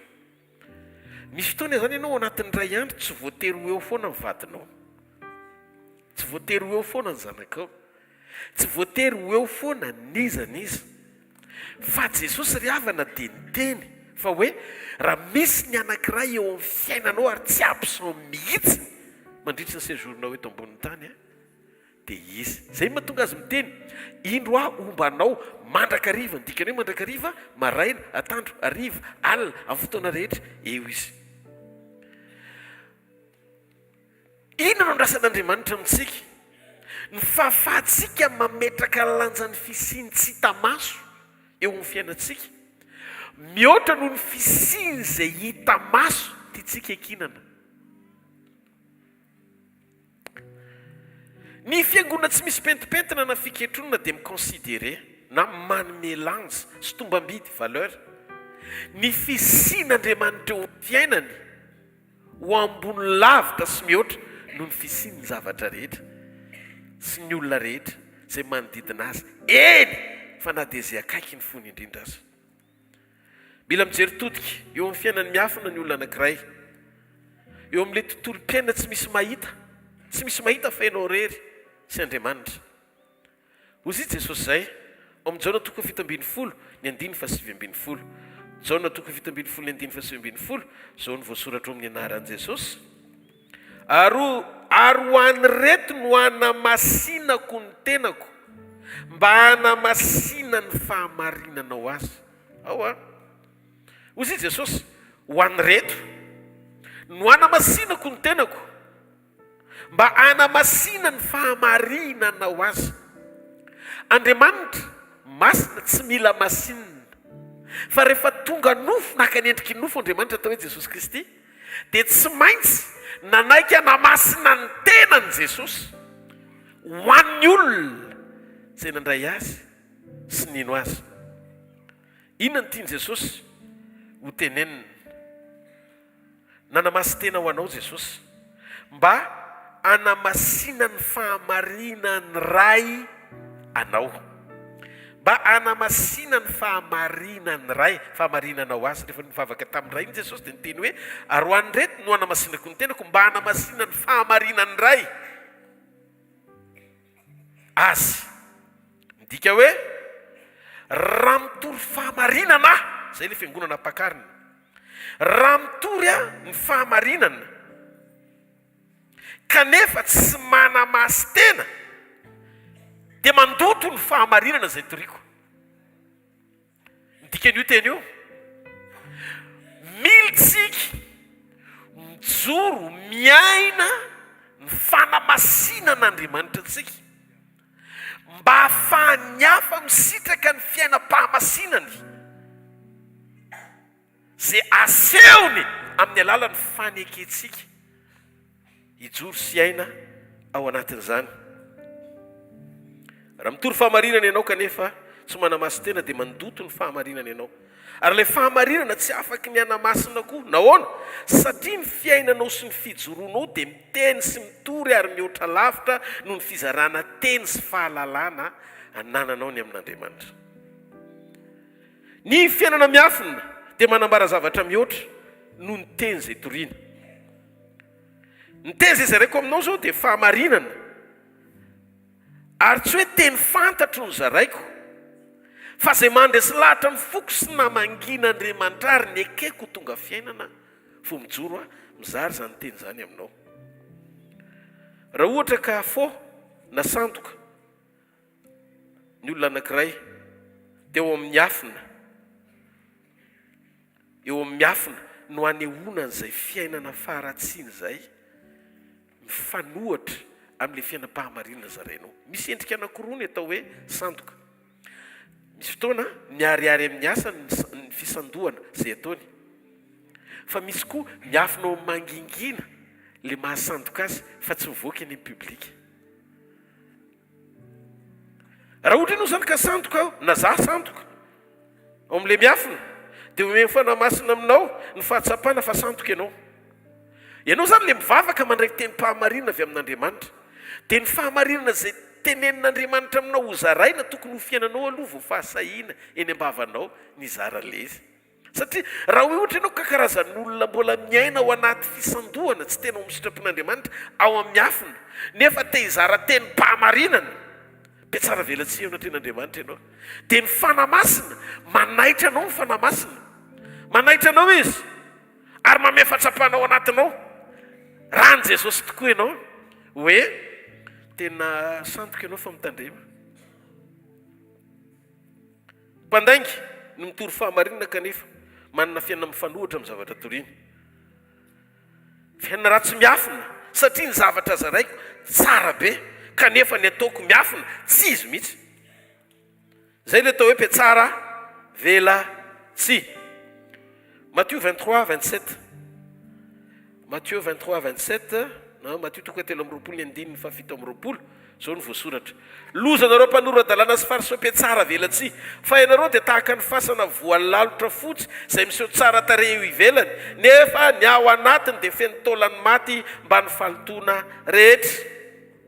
Jesosy dia nilaza fa io tsy mitory fahalalana fotsiny amin'ny teny mahafinaritra ny sofina mba hatsara amin'ny fiarahamonina. Ny teny tsy fa ny vampiainana raha-piarahamonina ny tanjony, fa ny teny fa ny vampiainana ao anaty anahafana ny Kristy. Jona 9:7. Alleluia. Ny fanahy mavela ary nofo tsy mahasoa na inona na inona. Ny teny zay nolazaiko taminareo dia fanahy sy fiainana. Tadio fa mpandainga sy petsara velatsy ny olona miaina faratsiana ao amin'ny afina nefa tena eo fahatsarana eo ivelany. Fanontaniana mipetraka. Izy ianao rehefa tsisy kamera. Izy ianao rehefa tsisy nizaniza. Rehefa tsy eo mivadinao. Rehefa irery ianao. Any amin'ny toerana tsy misy mahalala iny fa pasteur ianao ohatra. Na mpanompon'Andriamanitra na zanak'Andriamanitra. Ary raha tsy misy mahalala fa olon'Andriamanitra ianao. Ny fiainana dia tahaka ny rivotra foana sy avoaka. Ny atao hoe miaina mitohy fa tsy tapaka. Ndiky miaina ho an'izy ianao.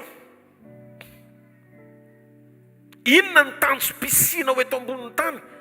Efa mba fantatrao ve fa mananantony manokan'Andriamanitra ny amin'ny namoronony ianao mandra-pialanao eto? Matetika manana fiainam-pahamasinana be mihitsy ny olona noho ny fidèle eo aminy, noho ireo olona zay tarihany. Raha zay ny anton'ilay izy dia mbola tsy tenan'i Jesosy efa nilorateny zay. Noho ny ampiangona mba ho metimety eo mason'ny olona. Tsika tsy miaina eo mason'ny olona fa tsika miaina miaraka amin'Andriamanitra. Rehefa misy olona dia manafy toetra na ao an-tokantrano azy, le mpivady mifampitantana mifamahana any amin'ny restaurant eny amason'olona, ohatra n'olona faran'izay anjely fiainana. Fa rehefa ny amin'ny afina faran'izay angely maneno amin'ny alina. Nafantatrareo fa tsy mbola nahita an' Jesosy nanozona atao anatin'ny filazaon-tsara afa-tsy amin'ny olona be tsara velatsy. Rehefa misy olona dia manafy toetra ohatry ny anjely, fa rehefa tsy misy olona dia manenoneno ohatry ny angely. Fiainana miafina, gentilisy no iainanao indraindray. Fa rehefa miseho anompo ohatry ny masina be loatra ndray azy. Be tsara velatsy ny fiantsoan'i Jesosy azy. Ry fiangonana, misy fomba fanao sy toetra atao hoe pentina tian'Andriamanitra ho esorina. Ary tsy tanteraka ilay izy raha tsy ao anatin'ny fonao faniriana sy finiavana. Anome malalaka amin'ny fanamasina hiasa, anamboatra sy anitsy ny ao anatinao, hifanaraka amin'ny antom-pisiana ilan'Andriamanitra anao. Rehefa ianao ilay olona mbola mena tahaka izany ka tonga ao amin'ny toerana heverinao fa tsy misy mahalala iny, dia zao ataovy ao anatin'ny sainao, hitan'Andriamanitra ianao. tsisy azo eferana eo mason'Andriamanitra. Ny aiziny aza tonga mazavy eo masony. Ngata adinonareo ny tenin' Jesosy hoe ninona ataonareo mangingina dia ho kabarina eny ambony tafitrano.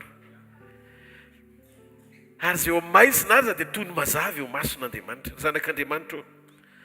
Rehefa ianao zay manomboka mambomboatra hafatra, tsy tena samy toroteny mpamarinana amin'izay tokony hotoriana sy tian'Andriamanitra ho zarainao, dia manomboka mampandefitra ny tsy mety ianao amin'izay mbola fantatrao fa tsy tanteraka ao anatinao. Zay mipirofo fa tsy mbola feno mifepetra ny fibebanao. Matoa misy karazana teny tsy sanao toriana satria mbola tsy hainanao. Zay le toetra manaiky fahotana. Rehefa tsy misy nenina sy fanitsina miasa ao anatin'ny olona anankiray, dia olona mpampandefotra ny mariny zay olon'izay, fa mampanjaka fahotana. Ary tadiova rehefa mampanjaka fahotana ny olona anankiray ka miaina ao anaty fahazaran-dratsy, tonga fahazarana le faharatsiana. Dia zay le voalaza boky ny Apokalipsy hoe seza fiandrianan'ny Satana ao anaty. Manapaka sy mitondra le izy. Ianao tsy tonga saina fa tariny le faharatsiana, iaina le faharatsiana ao anaty fahazarana. Ary ny ratsy ao anatin'le izy, lasa fiertenao le faiblesse. Zay zany mihitsy. Ohatra. Rehefa nontaniny ianao dia marininao le izy. Zay natanitany pastora, fa raha tsy zany teto lanitra. Adinonao mivavaky Jesosy hoe ny aty an-tany ho tahaka ny any an-danitra. Dia rehefa notaniana dia hoe nataoko nalala ny anarako mihitsy e. Fomba fiteny tsy izy mihitsy le izy. Satria fiteny manmevana le toetra ratsy eo anatinao ho identité halalananao. Tadiova raha ampafantarinao ny anaranao ny olona, ianao voafetra ary tsy ova mihitsy izy. Fa ny anton'ity fivoriana ity, raha tianao ny fiangonana tsisy pentina na fiketronana, dia meteza ijoro anambara sy aneo ny anaran'i Jesosy. Ny anaran'i Jesosy. Ny anaran'iza hoe? Isak'izay miakatra ny dinga ny hitondran'Andriamanitra anao amin'ny fanokana tena. Manomboka mila tsapanao zay zavatra izay. Isaky ny miakatra, enina hoe miakatra le dinga ny hitondrany anao amin'ny fanokana tena sy fahamasinana, dia manomboka malalaka ny fonosy ny vavanao izara teny mpanitsiana sy fahamarinana. Ary manomboka tsy diso ny zavatra petrak'Andriamanitra eny am-bavanao amin'izay teny mpanitsiana manambara ny sitrapony sy tiany ho tanteran'ny olona zay tiany hiaino anao ka tariny fanahany eo amin'ny fanatrehany. Nareo ny mety mieritreritra hoe teo eto androany, fa tsy ny olona teo eto ny tonga eto. Hoy izy Jesosy, tsy misy olona afaka manantona zany hoy izy tsy efa nitao mifanahany raiko. Ka tsy programatsika ina tonga avantsika eto fa fitaoma mifanahy masina antsika. Dia matoa ianao nitaony mahazo antoka Andriamanitra fa zay zavatra ny rany sy apetrany eo am-bavan'izay mpanompo irano amin'ny fiainanao, dia zay mihitsy le teny tena tiany ho renao. Ary ny teny rehefa tena avy amin'Andriamanitra dia tsy teny mahafinaritra ny nofo le izy. Zay ny alalàna fa miasa ny fanahy satria mifanohatra nofo sy ny fanahy. Tsy zany no teny an'izany fa i Paoly no nivangin'Andriamanitra tamin'ny fanambarana ny bokin'ny Galatiana hoe ny nofo manohatra ny fanahy manohatra ny nofo. Misaraka izy roroa mba tsy hafahanareo manao zay tianareo. Noho izany tsy tonga eto tsika hitady an'Andriamanitra hamaly zay zavatra tiantsika, fa tonga eto tsika hiaino an'Andriamanitra hamaly zay zavatra tiany.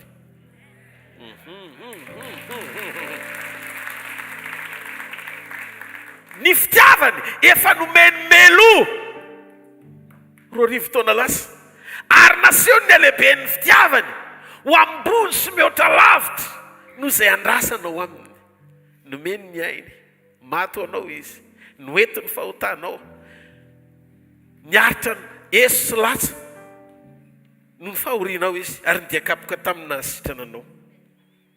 Misy teny tsy vitanao mihitsy no mitory azy. satria ny feo ny fieritreretanao dia mibedy anao hoe rype tsara velatsy atsary mizara zavatra tsy iainana satria tsy eo mifatra ny fahamasinanao ny zavatra torianao. Rehefa tsy eo mifatra ny fahamasinanao ny zavatra torianao dia sujet tsy vitanao no miaborde azy na mamoaka azy eny amin'ny alitara satria tsy mbola fiainanao le izy. Matahotra tondromolotra ianao sy tondromaso satria ny olona rehetra mahafantatra ny adalanao. Zay adalana mbola tsy niverenanao na ny bebanao tamin'Andriamanitra. Zany mahatonga an'Andriamanitra ny teny ny fampaherezana. Tsy napetraka Andriamanitra eny am-bavan'ny olona tsy vita fibebahana. Fibebahana aloha varavarana misokatra ao anaty fanekena ahafan'Andriamanitra manangana anao pampahery satria ny fampaherezana fananganana ny hafa anakaniza any Kristy zay torianao. Ka misy teny ny conscience ny fanamasina bitsika eo amin'ny conscience sy ny feofeitreretanao hoe tsy milamina ny zavatra torianao zany satria tsy mifanaraka amin'izany ny fomba fiainanao. Dia zany no mahatonga amin'ny fiangonana maro tsy tena samy mamoaka ny fahamarina ny teny tian'Andriamanitra ho zaraina mba hampifantoka ny olona eo amin'ilay programa pampakarana ahatonga amin'ny fiangonana tsisy petipentina na fiketronana. Ny antony satria raha manapentina mbola hitoerana sy hifikirana farafaratsiny tsy hoe parfait akory tsy ataoko sakana tsy hizarako ny fahamarinana zay mbola pentina ekeko sy tiako ekeko aloha le izy sy tiako hodioviny amin'izay fahamarinana nambarany tamiko sy natoriny tamiko mba hahafahako ny aina ny fahadiovany sy mijoro amin'ny fahamasinany amazanak'Andriamanitra. Fiainana normalina nefa zany fa tsy natao hiriarihana hitsarana ny hafa satria zany fiainana zany tsy avy aminao fa avy amin'ny fanahy masina ny ekenao ho velona ao anatinao. Raha tsy avy amin'ny olona ilay izy tsy misy tokony hataitranao raha ohatra ka miaina amin'izany anao dia tsy tokony hampitaha ny fiainanao amin'ny hafa satria fiainana normalina amazanak'Andriamanitra anao zany. Fa kosa ny tiako anairana dia tsotra isak'izay misokatra ho amin'ny dingana hitondran'Andriamanitra ianao amin'ny fanokana tena sy fiainam-pahamasinana dia manomboka renao fa malalaka ny fonao sy ny vavanao hizara teny mpanitsina sy ilay tena sitrapon'Andriamanitra marina ao anatin'ity dia izay fanomanana ho fiangonana tsy misy pentipentina na fiketronana ity. Misy teny tsinona tsy vitanao mihitsy no mitory azy satria manohatra anao ny feo fieritreretanao, manohatra anao ny ao anatinao noho izany atsaro no mizara zavatra tsy iainanao fa manjary mandiso ny fiatraikan'le fahamarinana tokony esan'le tenim-pahamarinana eo amin'ny fiainan'izay miaina. Ny fanamasina teny ilaina matoa Jesosy ny tena ho andry zareo no hanamasinako ny tenako misy impact amin'izay miaino anao ny fitondran-tenanao. Jesosy ny teny manahaka azy sika manafa aho Jesosy tahaka ny ozy izy Paoly tahaka ny anafako ny Kristy raha tsy manahaka ny Kristy aza manahaka zay ny dikany. Ny fanafana ny Kristy ny tanjontsika rehetra ary raha Kristy ny tafontsika jereo ny teny teo am-boalohany ho an'izy ireo no hanamasinako ny tenako mba hanamasina ny fahamarinana ho azy. Meko alalana ndray ao anaty fijoroako sy fanekeko anamasy tena mba hahafany hisy impact hisy fiatraikany le tenim-pahamarinana avy amin'ndray ho ao am-pon'ny olona. Fiara-miasa amin'Andriamanitra tsy midika hoe mpiasa be n'Andriamanitra fa zanak'Andriamanitra miombo mpiainana aminy. Zay no mahatonga antsika tsy maiky no ampiasaina fa mavitrika ny iombona amin'Andriamanitra aloha.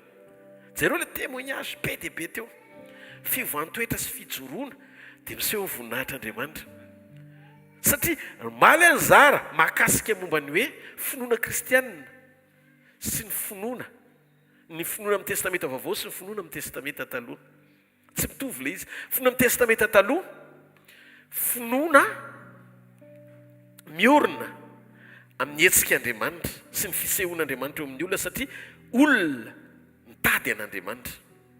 Fa ny testamenta vaovao Andriamanitra mitady ny olona.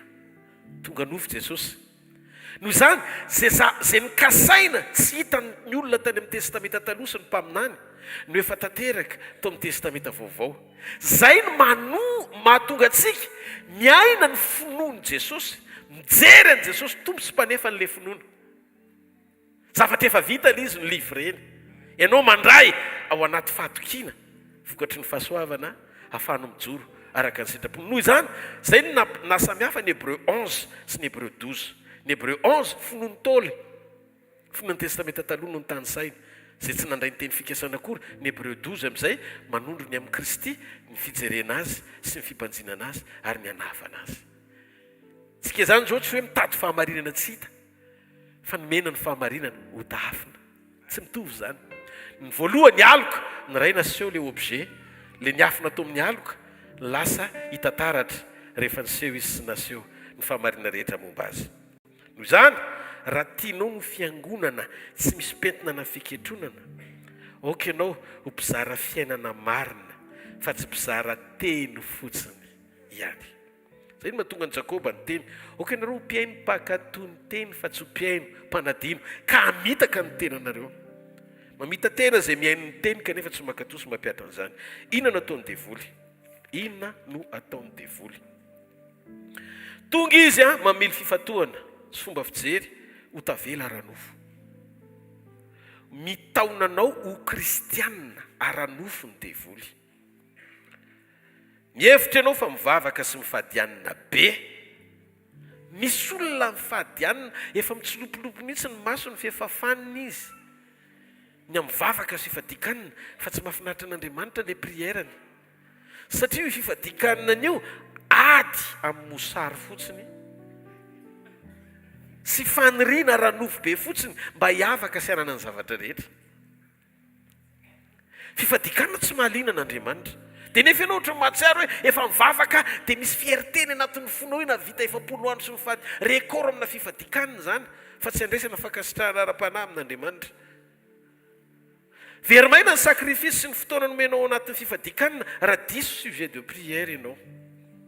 Tsy izay le vavaka mampitodika sy mahafeno ny fepetra ilazana fa mety amin'Andriamanitra ianao na koa mahafaly azy satria feno vavaka arak'izay heveranao azy.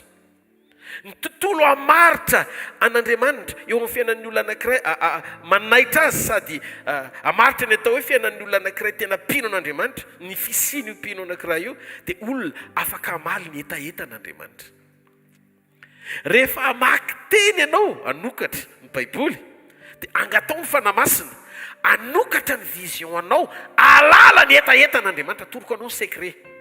Fa rehefa fantatrao sy voavaly ny etaeta an'Andriamanitra dia mora amin'Andriamanitra ny hamaly zay etaetanao satria tsy fanohatra amin'ny sitrapon'Andriamanitra zay zavatra loko ny vavanao. Ny olona mamaly ny etaetany aminy tsy ho diso ny lalana sy fanapahan-kevitra eo am-pivavahana aminy. Zay mahatonga ny Jaona nilaza amin'ny epistily zay soratany. Raha mangataka zavatra araka ny sitrapontsika dia miaina izy. Dia jereo ny ligne directive napetraka Jesosy. Ahafahan'ny olona anankiray manaraka tsara ny fahafahan'ny olona io misitraka ireo zavatra tsara sy ny fahaiza-manao n'Andriamanitra tsara eo amin'ny fiainany. Raha miray amiko ianareo ka mitoetra ao anatinareo ny teniko dia angatao izay tianareo na inona fa ataoko aminareo zany. Valio ny etaetany. Inona ary io etaetan'Andriamanitra io? Rehefa voavonjy ianao manao ny sitrapony, zay no kasitrahany. Voavonjy azononao tsara ny famonjena ao azono ny fiainana mandrakizay, mametraka ny landrany mandrakizay ho ambony sy mihoatra lavitra noho ny zavatra mandalo.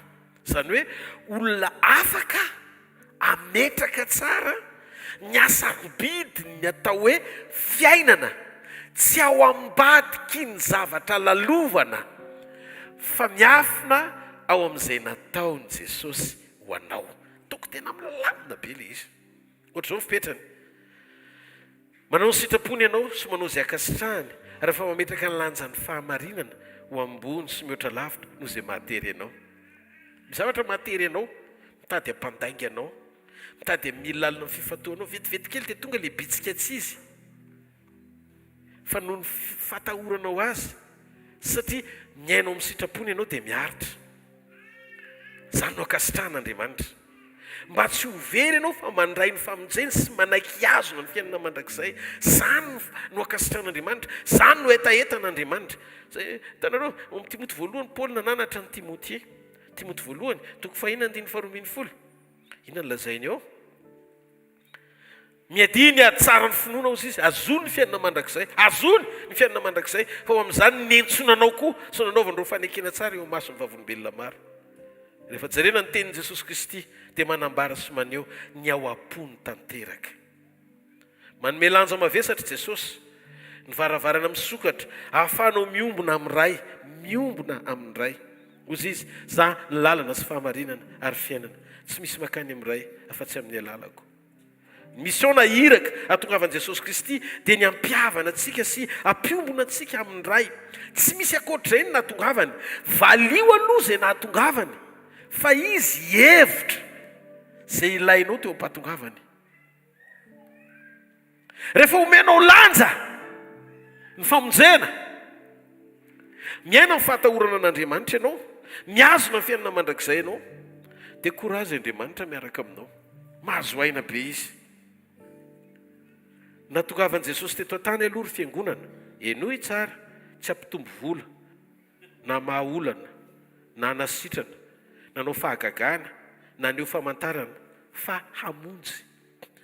Reo rehetrarehetra ny tany saiko teo reo, azony devoly atao, na tsy mivavaka azy ianao. Donc tsy saina ho isan'izay nahatongavany izay tsy mampiavaka azy. Tsy marety eka ao an'Andriamanitra. Tsy saina ho isan'ny nahatongavany izay tsy mampiavaka azy. Mampiavaka nahatongavan'i Jesosy. Fahagagana efa nisy hatreny amin'ny testamenta taloha. Fa matsina mahagaga teo vavadin'ny Samaria nampiasaina tamin'izany Elisa mpaminany. Ny fanasitranana efa nanao fanasitranana hatramin'ny Moïse. Hatrany amin'ny andron'ny testamenta taloha dia efa nisy fanasitranana. Mianao avy ianareo? Fa nahatongavan'i Jesosy amonjy. Inona hoe nahatongavany? Inona nahatongavany? Amonjy no nahatongavany. Rehefa omenao lanja sy valianao ny missiony, dia tsy tokony hososi ho anao, tsy tokony fanahinao ny ainan'ireo tombontsoa rehetra tamin'ny fatiantoka izay neretany. Zay mahatonga ny Paoly ary averiko foana, nananatra Paoly. Dia zao ny lazainy Paoly, izay tsy niaro ny zanany lahatokana, fa nomeny sy maty hamonjy antsika Jesosy. Tsy omeny maimpona miaraka amin'ny fahatongavan'i Jesosy koa fa zavatra rehetra. Fa ny problema antsika, aviliny devolony sainao hitady an'Andriamanitra amin'ny zavatra rehetra fa tsy hamaly ny missiony mba ho tafatoetra ao anatin'ilay plany mpamonjena tia nitondrana antsika. Zay no mahasarobidy ny sitrapony. Ambony sy mihoatra lavitra no ny sitraponao. Mametraka ao ambony sy mihoatra lavitra no famonjena izy no ny zavatra hafa rehetra. Neto ane reto tsy mandrakizay, mandalo ihany. 70 taona na 80 taona raha be indrindra ny olona. Mihoatra an'izay atsoko amin'ny teny mazava hoe leon'ny miaina. Dikan'izay, raha samy leon'ny miaina ihany, araroto ny fotoana ao anaty tanjaka hanompoana an'Andriamanitra sy hanaovana ny sitrapony. Fa tsy hoe rehefa tsy afaka manao ninina intsony vao hiteny hoe titamiao raiko raiso ny tanako. Raha mbola omena anao n'opportunité mietsika ny tanana sy ny tongotra sy zavatra rehetra, tompo ny antom-pisiko hanompo anao.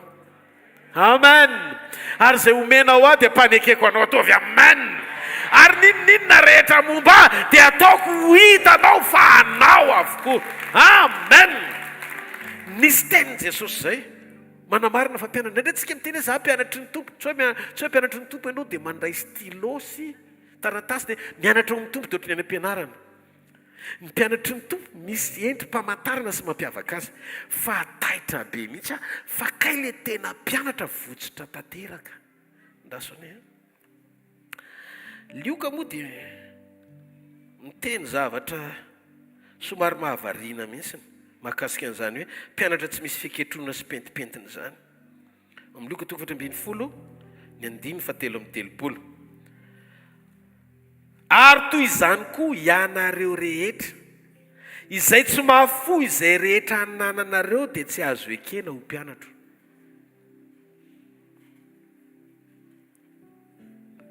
Tsy azo ekena ho mpianatra. Tsy zany tenenio fa Jesosy. Ianao zany rehefa manolo tena tsy hoe ianao ihany fa ianao sy ny mombanao manontolo. Le izy tsy any amin'ile hoe entaniny ianao anao zavatra fa raha tsy zany tsy mpianatra. Non. Fa misy ifandraisany amin'ny kalitao amin'ny fanoloran-tena sy fandresen-dahatra ao anatin'ny fo. Ny fanehoana ny mampianatra hoy Jesosy eto. Jesosy no teny anio. Dia ndao tsy kehitrehitra firy amin'ny olona eto ambony tany ny tady an'Andriamanitra mba azo tombony avy aminy. Ary firy amin'ny olona eto ambony tany ny voazahatoetra fa mpianatra mahafoy zavatra rehetra manaraka azy. Ary hitako izy ny zatoetra ilay mpanan-karena. Tsara fanahy mpanan-karena io satria tsy nanota mihitsy izy. Lalàna rehetra nitandremany daholo. Fa ozy izy ilay mpanan-karena inona no ataoko mba ho tanteraka? Dia ozy Jesosy niteny taminy amin'ity ofana anao dia omeo malailo any ambadika any dia avy anaraka miteste fahafoizan'Andriamanitra.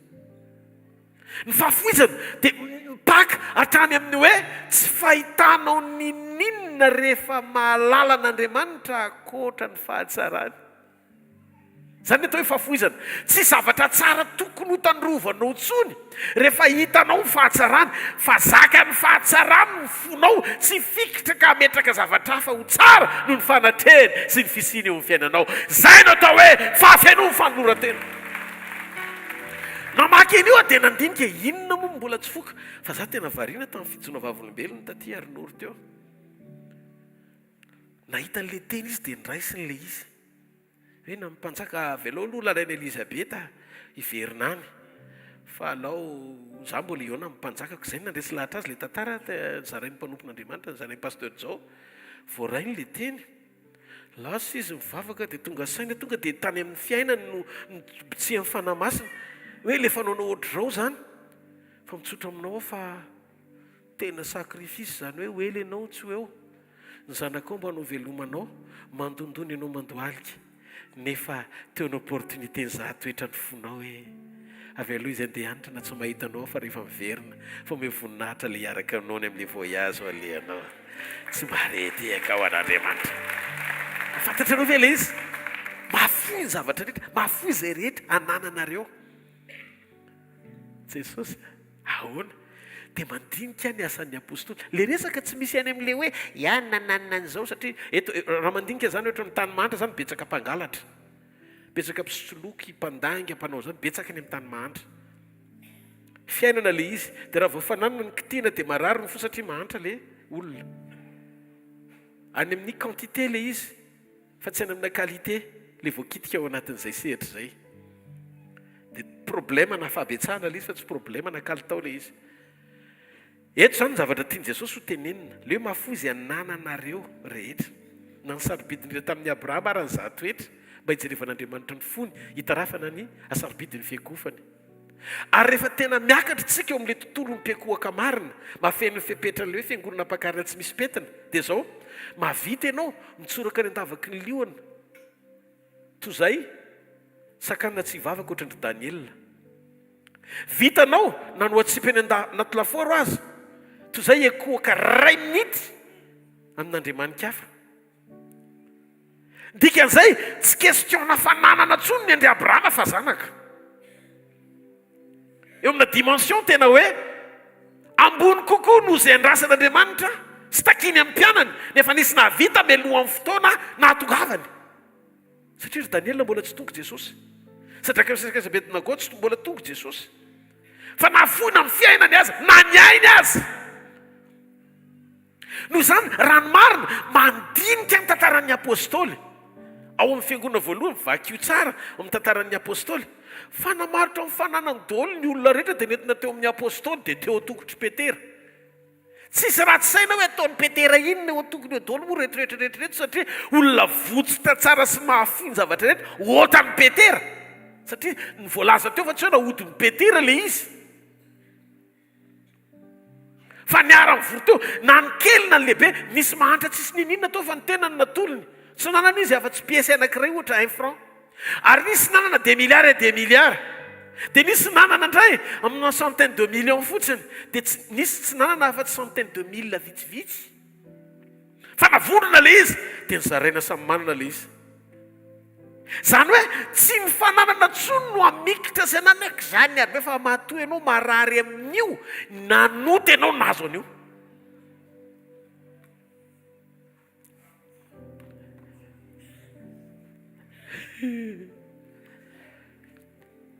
Misy hainao mifamatotra ao anatin'ilay izy nampanotanao.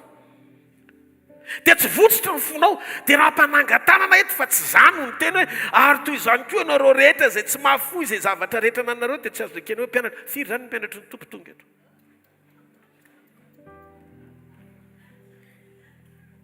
Atsangany kely ny tanany mpianatra Jesosy. Tena mahafoy aza tsangana aloha ampidiana aloha.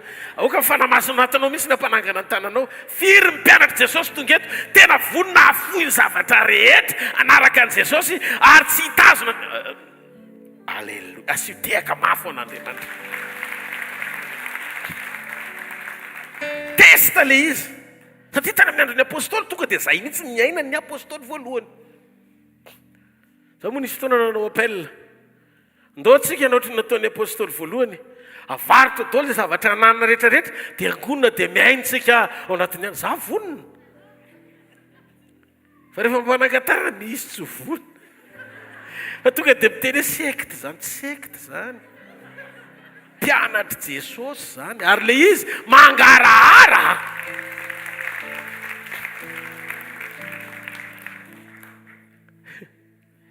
Jesosy tsy andeha aloha sao dia be dia be mametraka anatin'ny saina io satria manomboka miariary manko le petina arakaraky ny andro soana. Fo miraikitra amin'izao tontolo izao. Misy fotoana ianao indraindray tia hampifaly ny manodidina anao, tsisy eo ampelantananao. Fa zay bala farany eo andao aloha iarahana mifaly. Zany ny pirofo fa tsy voafatotra ny ao anatinao. Hoentinao le izy ndao ka taira aloha e mampifaly. Afany rehetrarehetra miaina ao anaty fisitrahana an'ilay izy. Fa ny zavatra mipetraka dia zao, raha hipetraka foana ianao mitoeran'ny olona misitraka fa tsy hiditra mihitsy ao anaty fanekena ahalalana mampianatra, mahay mizary ianao fa mifona raha miteny aminao tsy mpianana ianao. Tsy mbola nizato toetra ny tenanao akory sy ny fonao akory hiaina ao anatin'ilay izy. Ny olona matoy ianao mahafoy ny zavatra rehetra tsisy fanahiana miazona. Ary liberté an'ny olona anankiray ao amin'ny Kristy dia rehefa tsisy tontolo mpanahina miazona azy tsony satria miaina fahasambarana ny fisian'ny fanatrehan'Andriamanitra izy. Avereny velona Jesosy. Avereny fanondroany velona Jesosy. Za koa velona miaraka aminy hoe ataovy amen moa e. Amen sa tsy amen? Alleluia. Ka ny ao am-pony sy mampifaly azy no ao am-pony izay olona voazatoetra tena manana azy sy tsara communion aminy. Rehefa tena tsara communion amin' Jesosy ny olona anankiray manomboka miala le petipetina rehetrarehetra le nizaraika teo zay ny alalana fampianany dia ny mpianany koa. Ok, nareo ifankaty tahaka ny tiavako anareo. Zany no alalan'ny olona rehetra fa mpianatra ianareo fitiavana sy fahafozana ny zavatra rehetra. Avereny fitiavana sy fahafozana ny zavatra rehetra. Avereny fanondroany fitiavana sy fahafozana ny zavatra rehetra. Zay no mahatonga antsika tsy mitoro ny zavatra rehetra satria ny zavatra rehetra natao afoy iza-toetra ny mampianatra. Ny zany za tsy tory mihitsy hoe zao fomba higagnenao an'izao. Satria ny zavatra anananao dia fa ny hompamantarana hisedranany ao anatinao hoe mahafoy ve ianao. Tsy mampanina an'Andriamanitra ianao manana ny zavatra rehetra fa tsy miraiki-po amin'ny zavatra rehetra. Ny alalana fa miraiki-po amin'ny zavatra rehetra ianao vao manomboka miteny an'izany Jesosy dia hoe atao inona ny fananako. Ny fananantsika rehetra mihitsy ny atao inona fa tsy ny anao rery. ao anaty aloha petraka tsara le izy tsy angonona ty le izy dia inona otoka le dia tsy hitany mpiankina dia tsy mahafantatra hoe nahoana sy nino nefa za hitory fahamarinana neto matoa samy joro eto mizaran'izany reko hoe libra tsara ny eo anatin'ny foko vao misokatra ny vavako zay le nytenako aminareo hoe ny fanehompahamasinana sy fiainana tena izy rehefa iainanao dia manome anao ny liberté izara za zao raha ohatra ka ataontsika hoe miaraka amina mpiandraikitra na miaraka amina koralato na miaraka amina vadina pasterato na miaraka ohatrany hoe misy sipasipa kely ko any ambadika any andefasako sms CMP dia tsy sa hitory aminao mihitsy anahitranao hoe tena mampisopetina be ny fanompona mihitsy ny tsy fijoroan'ny mpitandrina ao amin'ny volontén'Andriamanitra ao ka adio ny fiangonana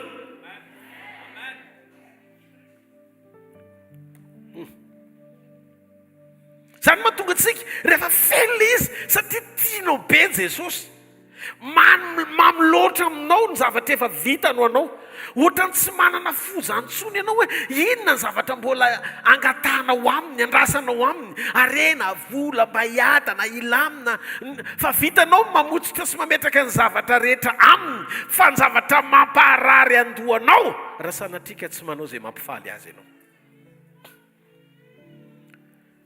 malahelo ianao raha malahelo izy sa tsy zany azavariana amin'ity zao tontolo zao ty zao tontolo zao ne mitoetra ho tanan'ilay ratsy jaona voalohany toko 10:10 mandampiveriny Jesosy ny tena faniriny sy mampifaly azy dia ny mahalala anao sy miombona aminao fa tsy mampiasa anao akory aloha ny mamaiky azy izy tsy maiky ny ampiasa anao noho zany ajanony ihany aloha le hoe ianao ampiasaina hamany olana ny manodidina anao amin'ny zavatry ny tany sy ny zavatra zany rehetrarehetra zany dia ny vavolombelona rehetrarehetra iny tsy fahavalon'le fampiasan'Andriamanitra matoa mbola misy vavolombelona mitranga atao amin'ny asa fanompoantsika misy mino ny herin'Andriamanitra tsika fa tsy hoe tafiditra any amin'le hoe manana ny toe-panaraka an'Andriamanitra nefa mandany heriny tsika tsy mandany heriny fa tsika manaity ny fiangonana ho akarina eo amin'ilay tena norma ampakarana azy ny tena faniriny sy mampifaly azy dia anao miombona aminy fa tsy anao ampiasaina aloha napetrany tsara fa ny iorona sy aina ao amin'ny sitrapony no haniny ary mahavita ny asany jaona toko 9:7 ny any kosa Jesosy dia ny manao ny sitrapony raikitra ny an-danitra sy mahavita ny asany afa-po amin'ny olona manao ny sitrapony Andriamanitra ireo zay ampiaina ny teniny tena mahafinaritra azy indrindra ary ny asany dia isika manaiky akatoa sy andeha araka ny sitrapony mandra-piaviny zay ny mahatonga ny tenin'Andriamanitra milaza ozy izy ny tenin'Andriamanitra hoe zany teny zany ny antony teny zay lazaiko aminareo mba ho tafita ao anatinareo ny fifaliako rehefa ianao mampifaly an'i Jesosy ka ao anatinao ny fifaliany dia lasa mampifaly anao zay mampifaly azy ary lasa tsy akasitrahanao zay tsy akasitrahany zay le fiainana iray aminy mampiditra ny programa mpifaliany amin'ny alalan'ny fanehoana ny fahamarinany Andriamanitra zany teny zany lazaiko taminareo hoy Jesosy zany teny zany lazaiko aminareo mba ho ao aminareo ny fifaliako dia tanteraka ny fifalianareo afa-po Andriamanitra rehefa tsy hainao tsony ny velona fa fitsoranao ny mombanao ho vatana trano fanahy mampahazo aina azy dia hozy izy Paoly tsy za tsony velona fa Kristy ny velona ato anatiko namorona antsika izy ho tepolo tsy natao tanany itoerany ary amin'izany dia tepolo mandresy ny nofo fa manjaka ny fanahy tsy ezaka fa tepo manaiky ho tarihana misafidy iaino ny fanahy masina araka le vavolombelona teto fandeha ao amin'ny sitrapon'Andriamanitra ataovy amen Korintiana voalohany toko 7:7 Korintiana voalohany toko 7:7 amin'ny anaran'i Jesosy fa siko mafy ny tenako mangana ka ndivoziko fa andreo na dia efa nitory tamin'ny sasany aza dia ho lavina kosa ny tenako izy ny tenany io Paoly niady tamin'ny tenany Paoly nampietry ny nofo ny Paoly anaiky sy aina ny zavatra tokony hotoriany noho izany avereno amin'ny loniny tsara aloha fa Andriamanitra tsy maika anafaka ny hafa fa maika anafaka ny pastera aloha izy vao fiangonana ao ve tsika zany hoe isika tsy ray avy aloha ny te higanyenao Andriamanitra mampietry ny nofo mihitsy Paoly anefa ny antom-pisiny ifanaraka amin'izay ilan'Andriamanitra azy. Satria natahorany Paoly tsy hoe izy tsy manana révélation fa sao laviny izy. Sao mazoto mitory izy fa tsy mba nanombo nofony andevoziko, zany hoe napanekeny an-tsitrapo ifanaraka amin'izay antom-pisiny ilan'Andriamanitra azy. Manotra ny nofo mba hatateraka ny sitrapon'Andriamanitra fa mampanaiky ny ao anaty manontolo arak'izay tariny fanahy masina azy tao amin'ny fony Paoly. Zany izay lazay ny fanahy masina, izay no iainany. Ohatra, rehefa misy tranga sy tontolo mavesatra anao dia tsy mena vahana ny nofo amalifaty na ny meditsiny sy anozona fa raisiny ho tombontsoa anehoana vokatry ny fanahy izay fanoherina rehetra hita ety ivelany. Dia jerenareo ny zavatra ny tranga. Rehefa nanomboka nanome voninahitra n'Andriamanitra sy nanome vahana mivavaka ny taty teo, misy toerana ny ampefy tokony ho azony dia nilavon'ilay olona ilay satria tsy tonga izy. Fanomen'Andriamanitra ilay tsara lavitra tahorian'ny fanomezan'ny voninahitra n'Andriamanitra sy nampandefeny an'izay tokony ho azony nefa tsy azony. Dia ny tsara lavitra indray no manan'Andriamanitra. Mba fantatrao ve inona ny tia Jesosy tenenina amin'izany? Tsy hoe ny mamaky anao tsy vitako ny manome tsara lavitra noho izay andrasanao, fa izay manome voninahitra raha miara-miaritra amiko anao nomeko voninahitra koa. Ao a! Rehefa velona Jesosy ka ao aminao fahafenony, dia anao no natao izara fa tsy miandry. Na ho tokantrano ara dia milamina ho azy ny fiainana rehefa manapaka ao anatinao ny fahafenony. Satria ny fiaino any ny afaka izara fa ny banga miandry. Matetika matoa misy famaliana, misy fahazoan-kevitra, misy banga tokony ho fenonao. Fa maninona manao karaktera? Tonga dia milatsaka eo amin'ny nofo tsy maintsy manohatra sy mitaky zavatra iverinao fa banga. Izay manana ny fahafenona ihany ny afaka izara. Raha vohitra ianao ka renao hoe fitiavan'i Kristy mameno anao, dia anao zany ilay mizara fitiavana fa tsy miandro tiavana. Dia mahatonga fidongina, mahatonga fifamaliana, satria misy fahabangana. Raha mbola mihazona anao nofo tsy moro zany, fa rehefa mampiasa anao ny fanahy ampitsikinina anefanao an'izany. Rehefa kasitrany ianao ka manao izay mety aminy satria manaika tsy afidy aneo ny fahavelomany ao anatinao, dia ireto ny zavatra mitranga. Voalohany, manotrona anao izy. Jaona 9:20. Ary izay miaraka amiko izy izay naniraka dia eto amiko mandrakariva izy, satria izaho manao izay sitrany. Tamany eo amin'ny fiainan'ny olona anankiray manao izay ankasitrany Andriamanitra. Ary izay naniraka dia eto amiko tsy andao ho irery izy satria izaho manao izay sitrany mandrakariva. Faharoa, inona no atao hoe akasitrahana? Olona miaina mamoaka vokatry ny fanahy no atao hoe akasitrahana. Ampiasain'Andriamanitra fotsiny. Ianao ny ampiasain'Andriamanitra fotsiny, tonga dia voaloha ilay nofo mitady hiteny hoe tonga dia mangina amin'ny anaran'i Jesosy. Dia mitsotra ianao dia mitsiky satria voaka ilay vokatry ny fanahy. Inona ilay akasitrahana io? Nao mba jerentsika ny ohabolana mba miteny momba ny fakasitrahana io izy. Ohabolana 2:20 zao no voasoratra ao amin'ny anaran'i Jesosy Tompo. Fa vetavetana eo mason'i Jehovah ny meloka-po fankasitrahany kosa izay mandeha tsy misy tsiny. Fandehananao tsy misy tsiny miteraka fankasitrahana. Amin'ny ohabolana 2:20 tsy lavitra eo fa ny 2:20 ao kaiky kely eo ihany. Ohabolana 2:20 inona ny vaky ny tenin'Andriamanitra eo?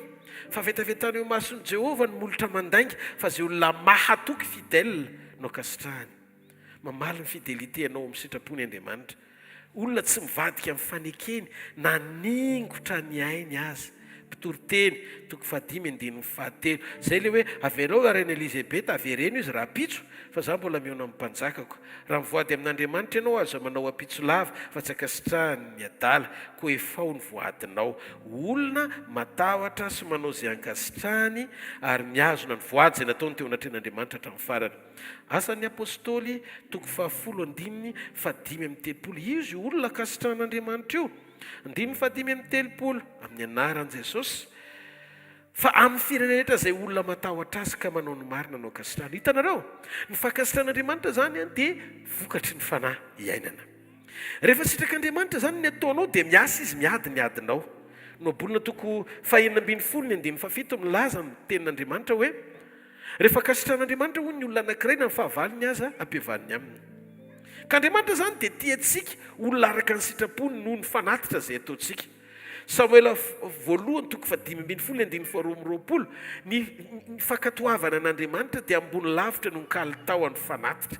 Tsisy fanatitra zany anakona hoe manaova fanatitra be dehibe mba ho tapina ny maso.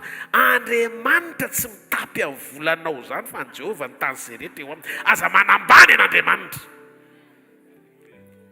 Olona mila fanatitra, olona mila vola, asany mila vola fa tsy Andriamanitra.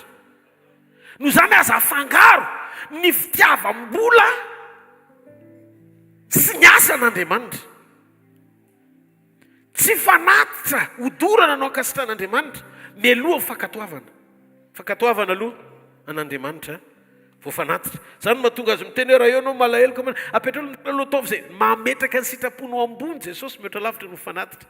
Tsy hoe tsy tokony ianao fanatitra ianao anisan'ny fankasitran'Andriamanitra fanatitra amin'ny asany. Zay voasoratra ao anatin'ny tenin'Andriamanitra. Fa aza adinoina fa lanja ny sitrapony dia ambony lavitra no fanatitra. Tsy hoe nanao zavatra tsy mety ianao ka raha tsy manao fanatitra ngeza be na amina mpanompon'Andriamanitra na amin'ny asan'Andriamanitra dia ho tapina. Tsy afaka marina anao anatrehan'Andriamanitra ny fanatitra izay ataonao tsy nieloava ny fibebahanao. Ianao sy Andriamanitra aloha fo izay zavatra ataonao. Izay ataonao rehefa avy eo anao sisy fa ny fonao aloha. Ianao no nahafatesany fa tsy maty amin'ny volanao izy. Aza mionona amin'ny fanatitra fa mijoroa amin'ny fiainona sy fankatoavana an'Andriamanitra. Ataovy amen. Ataoko fa ty tany ity dia fitsoran'Andriamanitra ho an'ny miaino sy mankatoa azy. Raha miaino sy mankatoa ianao dia irana ny vokatsoa amin'ny tany. Ny apôstôly Paoly dia nilaza ao amin'ny Romana 4:1 mahafinaritra mihitsy ny fanambaran'io apôstôly malala koa. 1:1 ozy izy toko 4:1 amin'ny Romana 1:1. Koa amin'izany mangataka aminareo are rahalahy noho ny famindrapon'Andriamanitra mba tolotra reo reny teninareo ho fanatitra velona masina sitrak'Andriamanitra dia fanimpom-panahy mety ataonareo zany. Zany no fanimpopo vavahana ankasitran'Andriamanitra indrindra ny olona manolotra ny tena no fanatitra velona masina sitrak'Andriamanitra. Amen. Fanimpom-panahy ozy izy atao akasitrahana zany fanoloran-tena ho fanatitra velona ho an'Andriamanitra zany amin'ny fianam-pahamasinana amin'ny fijoroana amin'ny sitrapon'Andriamanitra sy ny fatahorana azy. Ka ny fahatsarana ao amin'ny communion dia mahatonga ny olona anankiray anana toetra te hampifaly an'Andriamanitra mandrakariva fa tsy hifaly ao amin'Andriamanitra fotsiny. Tsy hoe ianao hifaly ao amin'Andriamanitra fotsiny, faly mandrakariva ao amin'ny tompo ho an'ny daholo be iny. Fa ny olona tsara communion te hampifaly an'Andriamanitra fa tsy mionona fotsiny amin'ny fampifaliana Andriamanitra azy. Rehefa tian'Andriamanitra ianao dia manomboka tsy miany ainao fa mamotsotra ny mombanao manontolo. Mamotsotra ny mombanao manontolo. Ary zay ianao voasokajino mpianany le nizaraiko teo. Misaina sy miaina ampifaly an'Andriamanitra. Rehefa omitsika ny fifaliany dia tanteraka ny fifaliantsika. Jaona 5:12 Ary ny tanjon'ireo rehetrarehetra ireo dia ny anananao fahatsapana fa ny fifaliany no mitondra anao. Rehefa ny fifaliany no mitondra anao tsy voatery izay zavatra mampifaly anao sy tianao ataonao. Zay mahatonga andry Petera rehefa antitra ianao, dikany hoe antitra lehibe ianao dia olo-kafa ny isikinao Saint-Esprit io. Dia izy nitondra anao ny amin'izay toerana tsy tianao. Tsy voatery efinaritra anao. Fa rehefa ao anatinao fifalian'Andriamanitra dia vitanao no mijoro mampietry ny momba anao. Fa manaiky ny hotariany ianao ka ny tanjon'ireo zavatra rehetrarehetra nylazain'ireo dia ny tonga ny fifaliana ao anatinao, anapaka ao anatinao mba ho iray fifaliana aminy ianao. Inona mampiray fifaliana anao amin'Andriamanitra? Metsara fanahy ianao, faly aminao Andriamanitra, manao ny sitrapony ianao, matahotra azy ianao, mijoro vavolombelon'ny fahamarinana ianao, tsy azo anaovana kompromis amin'ny zavatra tsy izy zany ianao. Ary raha misy fivoriana ka zavatra ho tapahanao hoe tsy dia metimety fa misy zavatra mivaralila, tsy atsonatsony ianao. Tsy maninona. Amen. Fa mandeha ianao tsy misy tsiny ary manaitra ny olona ianao hijoro an'Andriamanitra. Zany ny fiangonana tsy misy petina na fiketronana ho akaran'i Jesosy. Mihaino tsara venareo. Ary zao rehefa ao anatinao ny fifaliany sy ny toetrany sy ny momba azy iray manontolo dia tsy zioga ao anao ny anao ny sitrapon'Andriamanitra. Dia rehefa mizara teny ohatr'izao tsisy mampiketrona anao tsony na ray ary. Zay mipirofo hoe afaka ny tasy. Satria nikosika tsara anao ny tenin'Andriamanitra ary nanaiky ianao dia ovy ny rano Jesosy. Halleluja.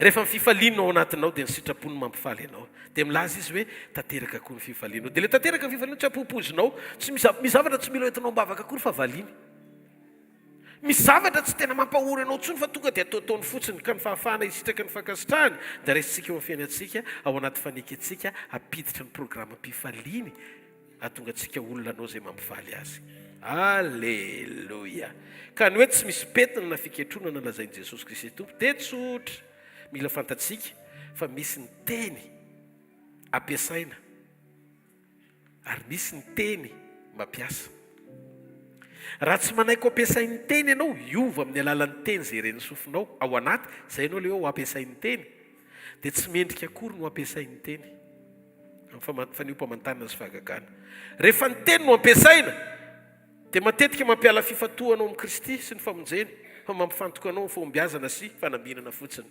zavatra ty ivelany raha voazay ny zavatra mitranga dia fiangonana tsy tena ho ampakariny ianao mielamy zany fiangonana zany ianao le fiangonana fa tsy hoe za tsy miteny eto hoe fiangonana sao dia misy miteny indray io pastera fa manomboka ampialany olona any am-piangonana non ianao le fiangonana akarina raha vo ny teny toriana ny teny tsy mampifantoka anao amin'i Jesosy sy ny famonjeny fa mampifantoka anao amin'ny fahombiazana sy ny fanambinana fotsiny ihany dia mila ianao misaina kely hoe tena tsy akarina raha eto amin'ity toerana ity tandremo fa ny filazao tsara rehefa mampietana anao sy mampahery anao amin'ny zavatry ny tany fotsiny ihany dia fitaka izany fa tsy ao Jesosy ary fantatrareo mahatonga amin'ny teny izany fa ny teny sy ny zarazavatra be dehibe taminareo mahakasika izany mialahy koa tsy isan'ireo olona mampiasa ny anaran'i Jesosy Kristy eo amin'ny tombontsoa manokana so manao na koa mampiasa ny fivavahana ho tanjona rabola lasa ampijoranao zany ho mpangaro-paosy evangelika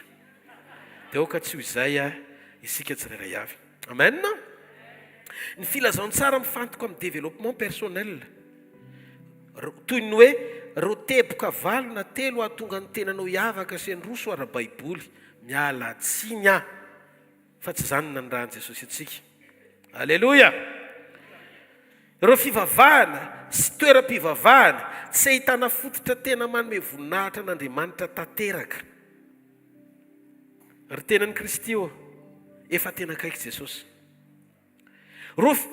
iza no akarina fiangonana mpakarina tsy mampiasa baiboly fa boky hafa no voizina ary tsy mizara famonjem-panahy tena ampirehitra anao amin'ny fiombonana amin'i Jesosy mampiorona anao ao aminy fa tena mahafinaritra ny sofina fotsiny ampahomby anao eto ambonin'ny tany sy nananao tanjaka ara-tsaina na moralina hiatrehana fiainana mialahy tsy ho isan'izany ianao mialahy ao amin'le toe-pona fiangonana tsika le fiangonana lazay koa tsy ahitana ny tena famonjem-panahy fa lesona amin'ny fiainana andavanandro mibetsaka ao tsy misy voa amin'ny fibebahana eo amin'ilay toeram-pivoriana zany hoe tsy mahazo aina Andriamanitra fa misy miganye olona tena hoe mahazo fanan'olona ao anatin'ny fivoriana io Andriamanitra na fiovampo anatin'ny fivoriana io Andriamanitra tsy natsona ao anatin'izany ianao ny fiovampo no ilaina fa tsy vahaolana ivelan'ny communion misy renao mihitsy ny hoe vahaolana ivelan'ny communion zany no mahatonga anao vao maheno teny mpanairanao otrao dia taitrinao fa inony zany satria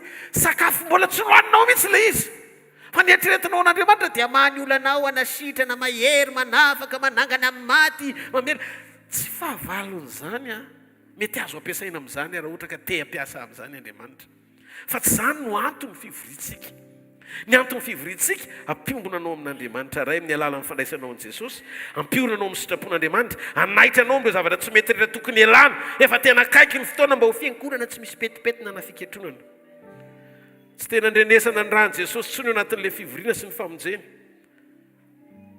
tsy mampiorona tsara ny toe-panahinao atahotra an'Andriamanitra tsy madio zany fivoriana zany fa oka ianao fiangonana tena miomana mba ho akarina mialahy tsy ho ao anatin'ny atitiodan'ny fiangonana tsy mpiakohaka marina fa mpiakohaka tambazana tsy Andriamanitra omem-boninahitra fa Andriamanitra derainanao zavatra fotsiny mialahy amin'izany mialahy tsy ho isan'ny fiangonana tsy tena mahalala an'Andriamanitra sy ny planina fa mampiasa ny fahefan'Andriamanitra fotsiny mba azahoany zavatra mialahy tsy ho isan'ny fiangonana mahatonga anao mbola ahatsapa hoe mahazo aina ao anaty fahotana raha vao zay zavatra izay no mitranga hoe ny tenin'Andriamanitra renao tsy nanova ny toe-pananao fa nampatory anao ao anaty fahotana no fahasoavana no fahasoavana toy izao kany ny ataoko sotrapotreo ny fotoana raha ve zay paster andro baton sekely fiangonana tsy misy fanisina toe-po anakaiky an'Andriamanitra fa mampatory anao ao anaty fahotana tena mandrotsorotsy ny betsaka ao satria mpanompon'Andriamanitra miainao anaty fanirotsorotsyena no mitory ao eno le izy safosafona fotsiny amin'ny vahaolana ivelany fa ny mission an Jesosy tsy tanteraka eo fiainanao akory tsy tena voavonjy akory ianao eto am'resaka fiangonana tsy misy petipetina na fiketronana zany hoe misy fotoana nandrenao mieritreritra hoe aty aminay ny tena izy aty aminay ny tena izy ndana fa tena izy eo aminareo ary eto tandremo-koa tsika fa fiangonana tsapakarina koa no miteny eny eo aminay ny tena izy ao am' Jesosy rery tsy mareteka ao an'Andriamanitra za manko manomboka mandehany eo aminay ny tena izy fa ny paster anay tena manano non raha mba fantatranao fa na le paster koa raha mbola mba iaina le zavatra toriny ary isan'andro mandoalika sy miforotra mba ho ifanaraka tsara amin'ny zavatra toriny ny fomba fiainana dia tsy zany ho deraderana sy teatiafana eto fa tokana membonahitra eto izy dolo manefy antsika menakavo ho tanterako ny programma sy ny sitrapony Jesosy no anaratra hitanareo ho avy ny andro izy izy moto faharoa toko fahavirandiny fahatelo ho avy ny andro zay tsy azakan'ny olona ny fampianarana tsy misy kilema angididy sofiny izy olona tsisy tay tsofiny nefa mangididy sofiny dia ozy izy amory mpampianatra ho azy raha vo ianao no mifidy mpampianatra ho anao misy raha tsy milaminao zay fa misy fotoana tonga avy entina tsy te ho eto azy satria ny mampety ianao enoy sy le zavatra mahafinaritra ny sofinao hitadiavanao mpampianatra fa le mpampianatra nirahanao anao anangana anao na zavatra tsy teny sofinao re aza nozarainy aminao any aparana io misy fiangonana hoe tsy mahazaka teny mpahamarinana raha voa zay ny zavatra mitranga vesaran'oty ianao fa raha ny teny renao mahatonga anao hibebaka tsy vesaran'oty ianao fa nanaiky ianao anaisotra n'le ota fa ny olona vesaran'oty zany sorena izy eo ampandrenesana n'le teny za mihitsy zany tenenin'ny paster zany za mihitsy zany ary rehefa miakatra izy tsy le teny ny tiany hifankahita aminy fa le paster ny tonona hoe hifankahita tsika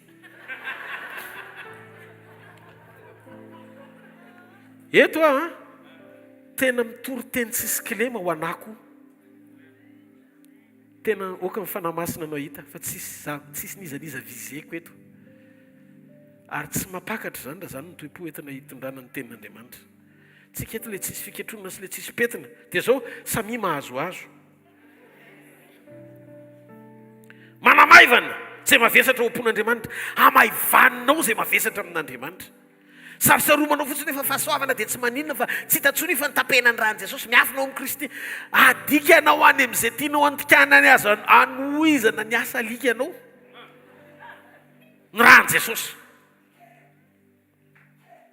nampahory an'Andriamanitra sy nahafatesany ny gagnenao ho afaka amin'ny fahotana mifafany eloko mba hahafahanao miverina aminy ny fahasoavana tsy midika hoe andao anota fa ny fahasoavana midika hoe andao hiverina mialahy tsy hoisy amin'ny fiangonana manana ny toe-panaraka an'Andriamanitra kanefa mandany heriny tandremo fa mivelatra ny fandrika sy fitaka amin'izao andro faran'izao rehefa tsy tena mibebaka marina sy miova fo ny olon'Andriamanitra dia manjary fandrika mitory fibebahana tsy vita fibebahana mitory fibebahana nefa tsy vita fibebahana Luka 22:22-23 za tena mahita tena ty afatra ty raha ohatra ka mba azo zaraina za tena mahita fanyandrasan'i Jesosy ao Madagasikara tsy hoe andao hitory filazantsara itsika menakavy ampibebaka any Madagasikara ny malagasy iverina fa mpanompon'Andriamanitra ny teneniny raha ny oloko zay natsoko amin'ny anarako no avy anety tena hibebaka hiala amin'ny ratsy fanaony dia iainao aza ny an-danitra dia mifisitrana ho azy le tany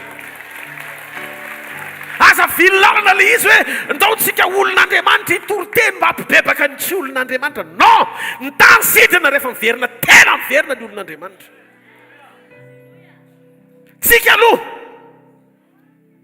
tsy mampaninina raha ohatra ka tena mety hoe kodetety ny anafahana an'le izy.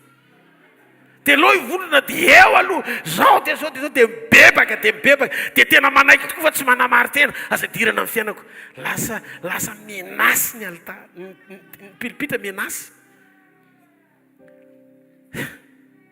Dia ndony zay tory fahamarinana be mihitsiny nefa za tsy ao anatin'ilay zavatra toriako.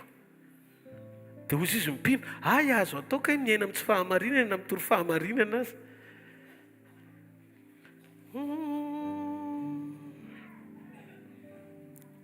Amin'izao Satana te metraka maromaro tsiraisana amin'ny tsy fahamarinana. Tiany ampidirina manomboka akambana le izy ane raha vao misy maromaro tsiraisana na tsy fahamarinana kely fotsiny dia efa tsy marina ao mason'Andriamanitra satria ny Jesosy eny na tsy. Dikan'izay ampidirina marimaritra iraisana amin'ny tontolo ampidirina ianao ho tafiditra anaty fandriky ny voninahitra vola fahefana. Raha zakanao mola izy maninona? Ampijoranao fahamarinana maninona? Fa raha sanatria ianao nanaterakira indray no mamalana dia mila manantona any amin'ny mahay manitsy tsara ianao mba hisy ny mpampianatra vocal. Dia amin'izay tsy mivocal ianao mira. Amen. Tsy izy mihitsy zany miala amin'ny fampianarana mampifangaro an'Andriamanitra amin'ny zavatra hafa. Misy fampianarana indray tsy pura Jesosy zany. Fa Jesosy safisafona fotsiny fa miditra any amin'ny zavatra hafa ilay fampianarana. Vavaka eto hananonareo ny fanahy mamantatra mba tsy handiso laninareo amin'ny fotoana any enoa ny trompetra sy ny feonaraka anjelin'Andriamanitra rehefa iveriny mibabakatra. Miala tsy isany fiangonana mitory karazana sy fomba fanao. Mitsangana faingana dia miverena fa tonga ny fotoana akaiky mipapakatra meteza iombona amin'ny Jesosy. Latabatra androany famerena mpantsiana ho fiangonana tsy misy pentina na fiketronana amin'ny fotoam-papakara tsy maretehaka. Ho an'Andriamanitra! Alleluia! Tsangana amin'ny toerana misy ianao. Ho fafainy amin'ny lanitra ny tananao.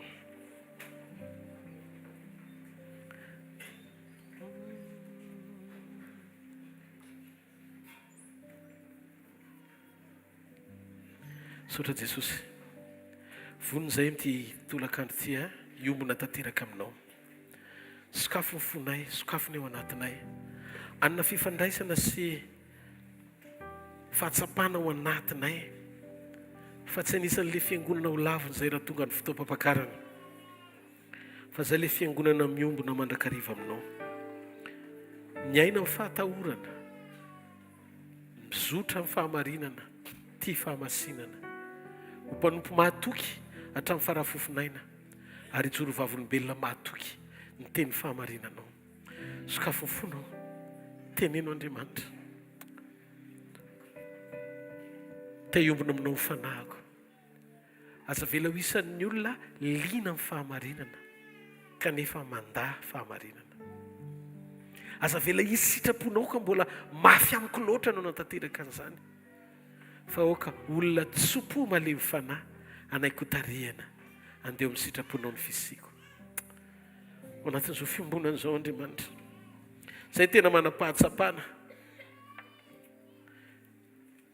fa tsy vahoaka ny olana, tsy mpitondra ny olana, tsy ny mpanapaka ny olana, fa izay mpanomponao ny olana, izay kristianina mihitsy ny olana amin'ny ankapobeny, tsy tena manaiko tarihana sy amaly ny antsonao. Ty izay ho fantsony eo am-pelantananao Andriamanitra. Tena manaiky izay amin'ny fomba rehetra tario izay. Tsy ho variana amin'ny zavatra manelingelina ny fifantohanay tsy ho tanteraka amin'ny sitraponao. Fa tena ho karazan'olona hiaina fifoazam-panahy marina. Manomboka amiko izany Andriamanitra. Halleluja. Mangatahinao amin'Andriamanitra. Sokafo ny foko Jesosy. Tena mba ho marina amiko ireo teny rehetra na naitra androany tamin'izay fanambarana rehetra nanondrono fiangonana ho ampakarina. Aoka tena ho tanteraka eo amin'ny fiainako androany, firaisana, fampijoroana, fahatanterahany sitraponao, andehanako araka ny teninao. Mandalo zao tontolo zao sy ny filany fa zay manao ny sitraponao ny maritra mandrakizay. Manaiky a Jesosy, manaiky androany. Teneno Andriamanitra ao anatinao, teneno izy ao anatinao, iombona aminao vaovao indray aho. Aoka napaka atopoko ny fahamasinanao sy ny fahatsaranao.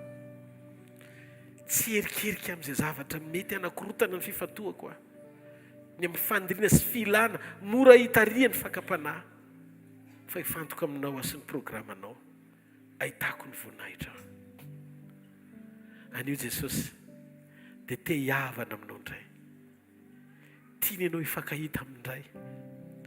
Vonina izy noho ny fahasoavany, satria tsisy fanameloanao aminy, ny amela ny fahotanao rehetra. Ikoriana ny rano eny adio anao, ahafahanao mifantoka tanteraka ny amin'ny fisiny eo amin'ny fiainanao indray. Hoy izy tamin'ny alina izay namadiana azy rehefa nandray ny mofo. Tia ny tenako izay vakiana ho anareo, zao no ataovy ho fahatserovana ahy. Misaora azy. Misaotra Jesosy. Taka izany koa ny kapoaka, mari-panehoana ny raha izay nalatsany ho antsika, ho famelana ny fahotantsika. Ty le fanekena vaovao sady mandrakizay izay nalatsako anareo, famelana ny fahotanareo.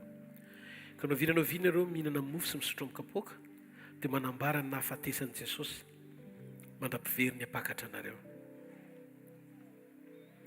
Aoka hifantoka ao anaty fiombonana, fa miainga ao anaty firaisana aminy, fahalalana azy, fijoroana amin'ny sitrapony, lalany hitondrany, hidirany an-tsehatra, anotrona anao amin'ny fahasarotana rehetra ihany koa. Mora io rehefa eo izy, ary rehefa mifankahita aminy ianao, efa nandresy talohan'ny fotoana isehony izay ady rehetra atrehanao. Mifalia ao aminy, manomeza voninahitra azy, velona mimpanavitra anao. Misaora azy.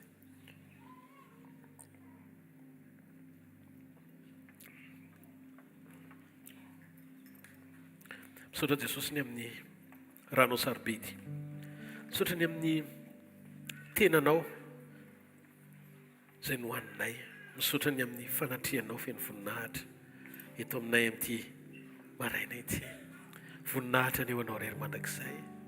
Amen dia amen. Tia tanana mafy eo antompo aza misy mihetsika fa mbola hivavaka tsika aorian'ny filazana sy ny fanatitra. Alleluia. Faly miarabantsika amin'ny anaran'i Jesosy. Anatanteraka ny fanatitritsika ny fahafolonkarena sakrifisy izay